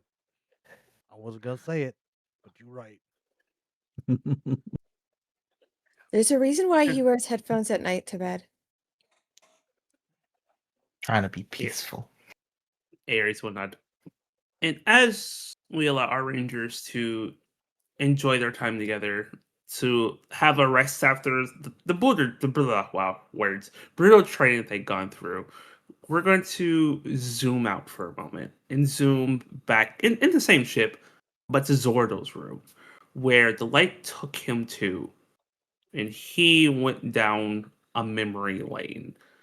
And when he came back, there was him and the Morphing Master in the same room. And the Morphing Master will say, "It seems you've been through a lot, Zordo.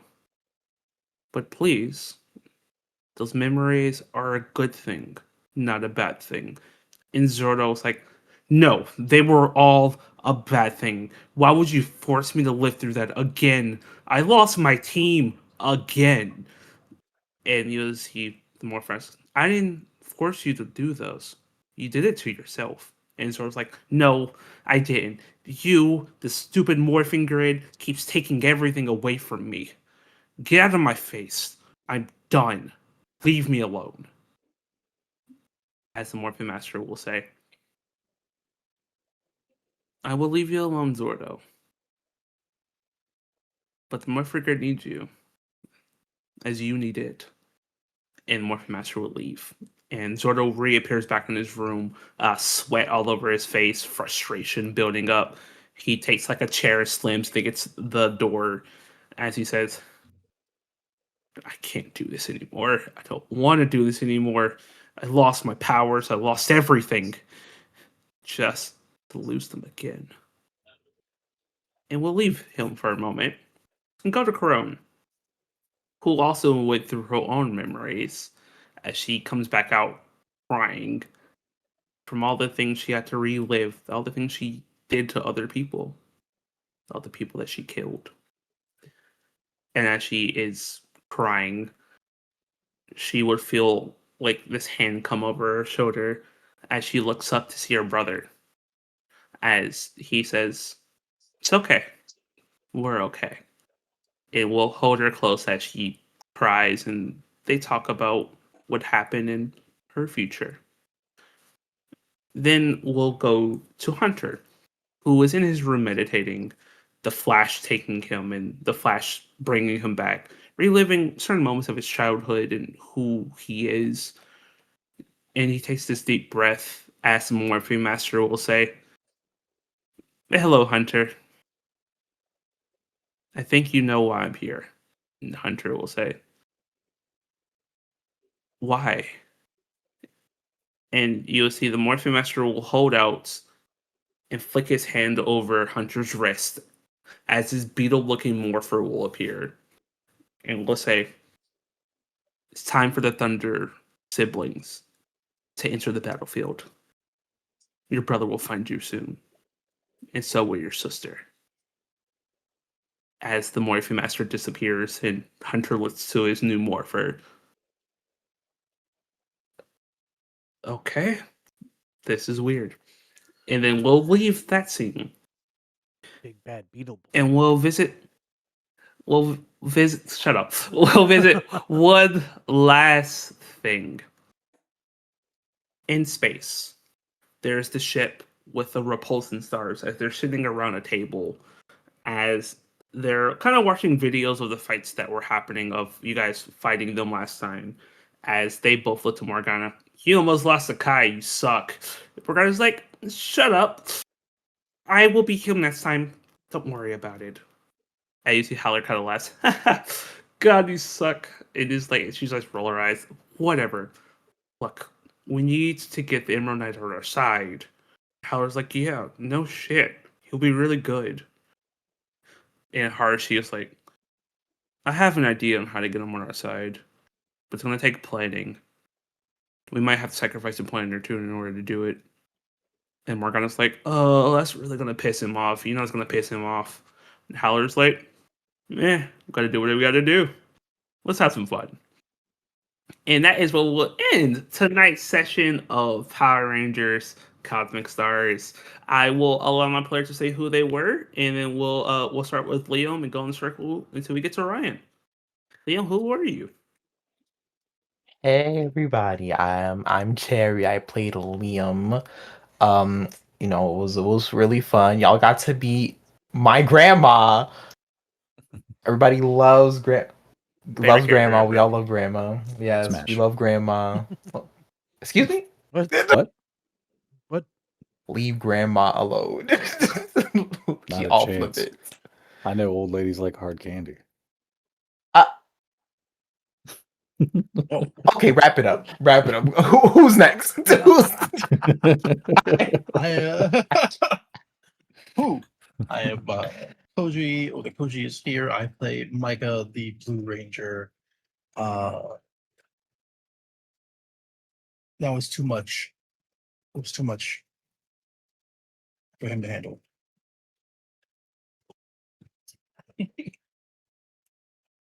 Hello, everyone. I'm Depressomancy. Tonight, I got the pleasure of playing Kai Donovan, the Space Australian, and I'm big part of the Dark Domain. I'm a storyteller, an active player, and annoying person. You can find me at Depressomancy amongst all my social media, where I post voice acting and fitness things. Hi, I'm Julie. I played Kaylee. Kaylee is trying to figure it out. But I think the training helped. So we'll see how this progresses. It's going to take a minute. And for me, yeah, I'm all kinds of crazy, just like everybody else here. But we're a fun crazy. Come and join us. For social media, where you can find me is here on Discord. This is where I am with the family I've chosen to be with, the family that I know has got my back, loving, supportive, and fun, safe place. We play games. We help each other out. Sometimes we just sit around and BS all day. It's fantastic. Love it. Love this crew. If you're not on Discord, why not? Right? Hey everybody! I'm the most annoying of all people in the server because I made it and I'm unsupervised. It's fine. Hey, yeah, no, tonight I got to play Theo, who kind of just threw everything on the table. Especially after the time lapse thing. I was not planning on him doing that. until we did the memory lane thing. I was like, well, no, how's he feeling? He's just gonna spill his guts and apologize.